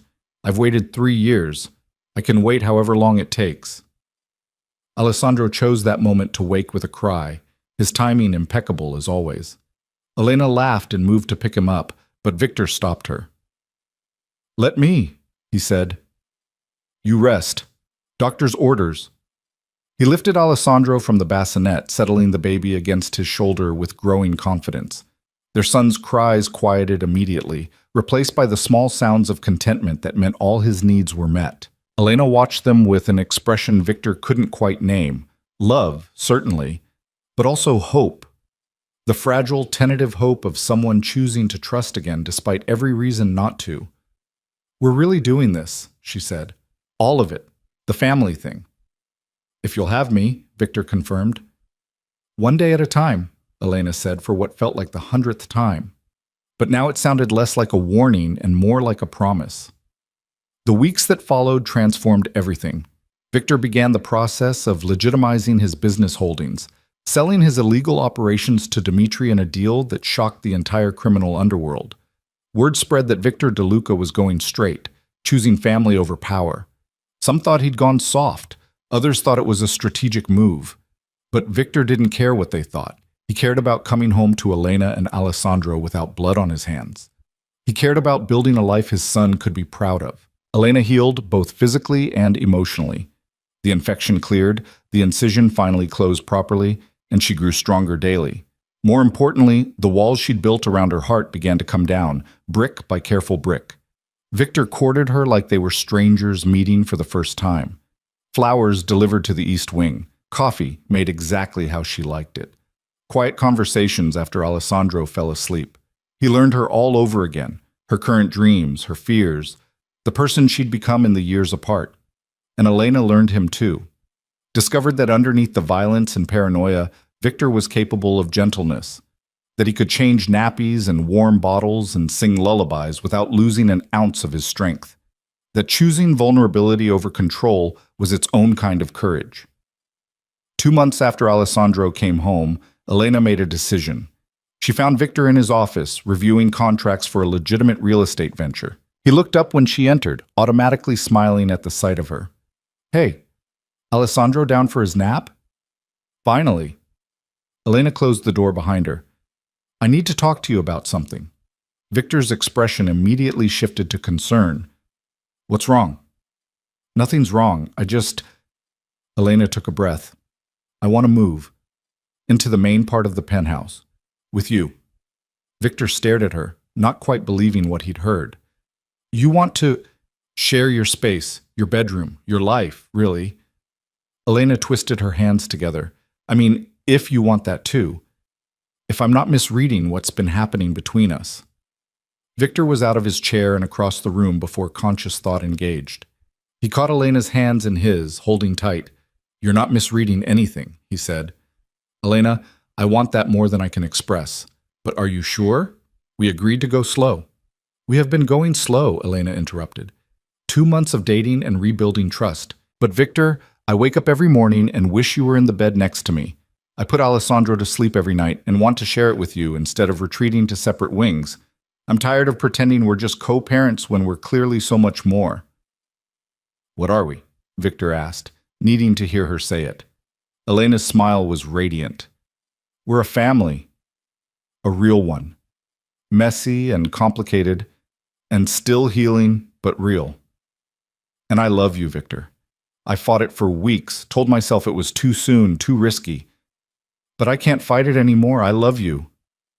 Victor pulled her against his chest, holding her like she was the most precious thing in the world. "I love you too. So much it terrifies me." They stood in his office, wrapped around each other, while Alessandro slept peacefully in the nursery and the city continued its chaos beyond the windows. Everything Victor had built, the empire, the reputation, the power, none of it compared to this moment, to holding Elena and knowing she'd chosen to trust him again. "So we do this," Elena said against his chest. "We build a real life together, for Alessandro and for us." "We do this," Victor confirmed. "And Elena, thank you for giving me another chance, for seeing past what I was to what I'm trying to become." "Thank you for being worth the risk," Elena said. That night, they moved Elena's things from the East Wing into Victor's bedroom. It was practical and symbolic all at once, joining their lives, their spaces, their futures. Alessandro's nursery became the room next to theirs, close enough to hear him cry but far enough to give them privacy. And when they finally lay in bed together that night, Alessandro sleeping peacefully nearby, Victor felt something he hadn't experienced in 3 years. Peace. "I'm scared," Elena whispered in the darkness. "This is everything I wanted, but I'm still scared." "Me too," Victor admitted. Scared I'll mess this up. Scared I don't deserve this happiness. Scared that something will come along and destroy what we're building. Then we'll be scared together, Elena said, and we'll keep choosing each other anyway, every day, even when it's hard. Especially when it's hard, Victor agreed. 3 months later, on a morning that felt like any other, Victor woke to find Elena watching him sleep. Creepy, he murmured, smiling. How long have you been doing that? Long enough to be sure, Elena said. Sure of what? She took his hand and pressed it to her stomach. That this is real, that we're really building a life together, that I'm ready for the next step. Victor's heart kicked against his ribs. Elena, marry me, she said simply. No grand gesture, no elaborate proposal. Just marry me, Victor. Choose me and Alessandro forever. Make it official. Victor stared at her, seeing everything they'd survived reflected in her eyes. The pain and the healing, the destruction and the rebuilding, the death of who they'd been and the birth of who they'd become. Yes, he said, his voice rough with emotion. Yes, I'll marry you, today, tomorrow, whenever you want. I'll marry you and spend the rest of my life proving it was the right choice. Elena's smile could have lit the entire city. Good, because Alessandro needs his parents to be a team, and I need to know you're committed to this. To us. I've been committed since the moment you agreed to try again, Victor said. Since before that, really. Since the night I gave blood to save you and realized nothing else mattered. They were married 3 weeks later in a small ceremony at the penthouse, with Alessandro in Elena's arms and only Dimitri and a handful of close friends as witnesses. Elena wore a simple dress. Victor wore a suit that cost more than most people's cars but felt inadequate for the occasion. When the officiant pronounced them married, Victor kissed his wife with a tenderness that would have shocked anyone who'd known him before. This was who he was now, a husband, a father, a man who'd chosen love over power and found it was the strongest thing he'd ever held. The reception was quiet, intimate, nothing like the elaborate affairs Victor had attended in his criminal days. Just good food, good company, and the overwhelming sense that they'd finally gotten it right. Late that night, after the guests had left and Alessandro had been put to bed, Victor and Elena stood at the penthouse windows looking out over the city. Do you regret it? Elena asked quietly. Everything you gave up to be here? Victor thought about the question seriously. The empire he'd sold, the power he'd surrendered, the life he'd built over decades, all traded for this, a wife, a son, and a legitimate business that would never command the same fear or respect. Not for a second, he said honestly. I traded ashes for gold, Elena. I'd make that choice 1,000 times over. She leaned into him, and Victor wrapped his arms around her, feeling the steady beat of her heart against his chest. I love you, Elena said. Even though you drove me crazy. Even though you broke me. Even though loving you is probably the most dangerous thing I've ever done. I love you. I love you too, Victor said. And I promise, for the rest of our lives, I'll make sure you never regret giving me this chance. They stood together as the city lights sparkled below them, as their son slept peacefully in the next room, as the future stretched out with all its promise and uncertainty. Victor De Luca had been many things: a crime boss, a killer, a man ruled by fear and paranoia. But now he was something better: a husband, a father, a man who'd learned that real strength wasn't about controlling others, but about having the courage to change himself. And as he held Elena and thought about Alessandro sleeping in his crib and the life they were building together, Victor realized something profound. He'd spent 3 years thinking he'd lost everything when Elena left. But he hadn't lost everything. He'd just been given the chance to find what actually mattered. And this time, he wasn't going to let it go. In the nursery, Alessandro stirred and made small sounds that would soon become cries for food. Elena pulled away from Victor with a smile. Your turn, she said. I'll get the bottle ready. Our turn, Victor corrected. Everything's our turn now. They walked to the nursery together, partners in every sense of the word, and lifted their son into waiting arms. Alessandro looked up at them with dark eyes that saw everything and understood nothing except that he was loved. And really, Victor thought as he cradled his son while Elena prepared a bottle, that was all any of them needed. love, trust, the courage to forgive, and the strength to change. Everything else, the power, the money, the reputation, was just noise. This was real. This was home. This was the life Victor had almost thrown away, but had been given the grace to reclaim, and he would spend every remaining day of his life making sure he never took it for granted again. The storm that had brought them together had passed. The darkness had given way to light, and in its place was something Victor had never believed possible: a family, whole and healed and ready to face whatever came next. Together.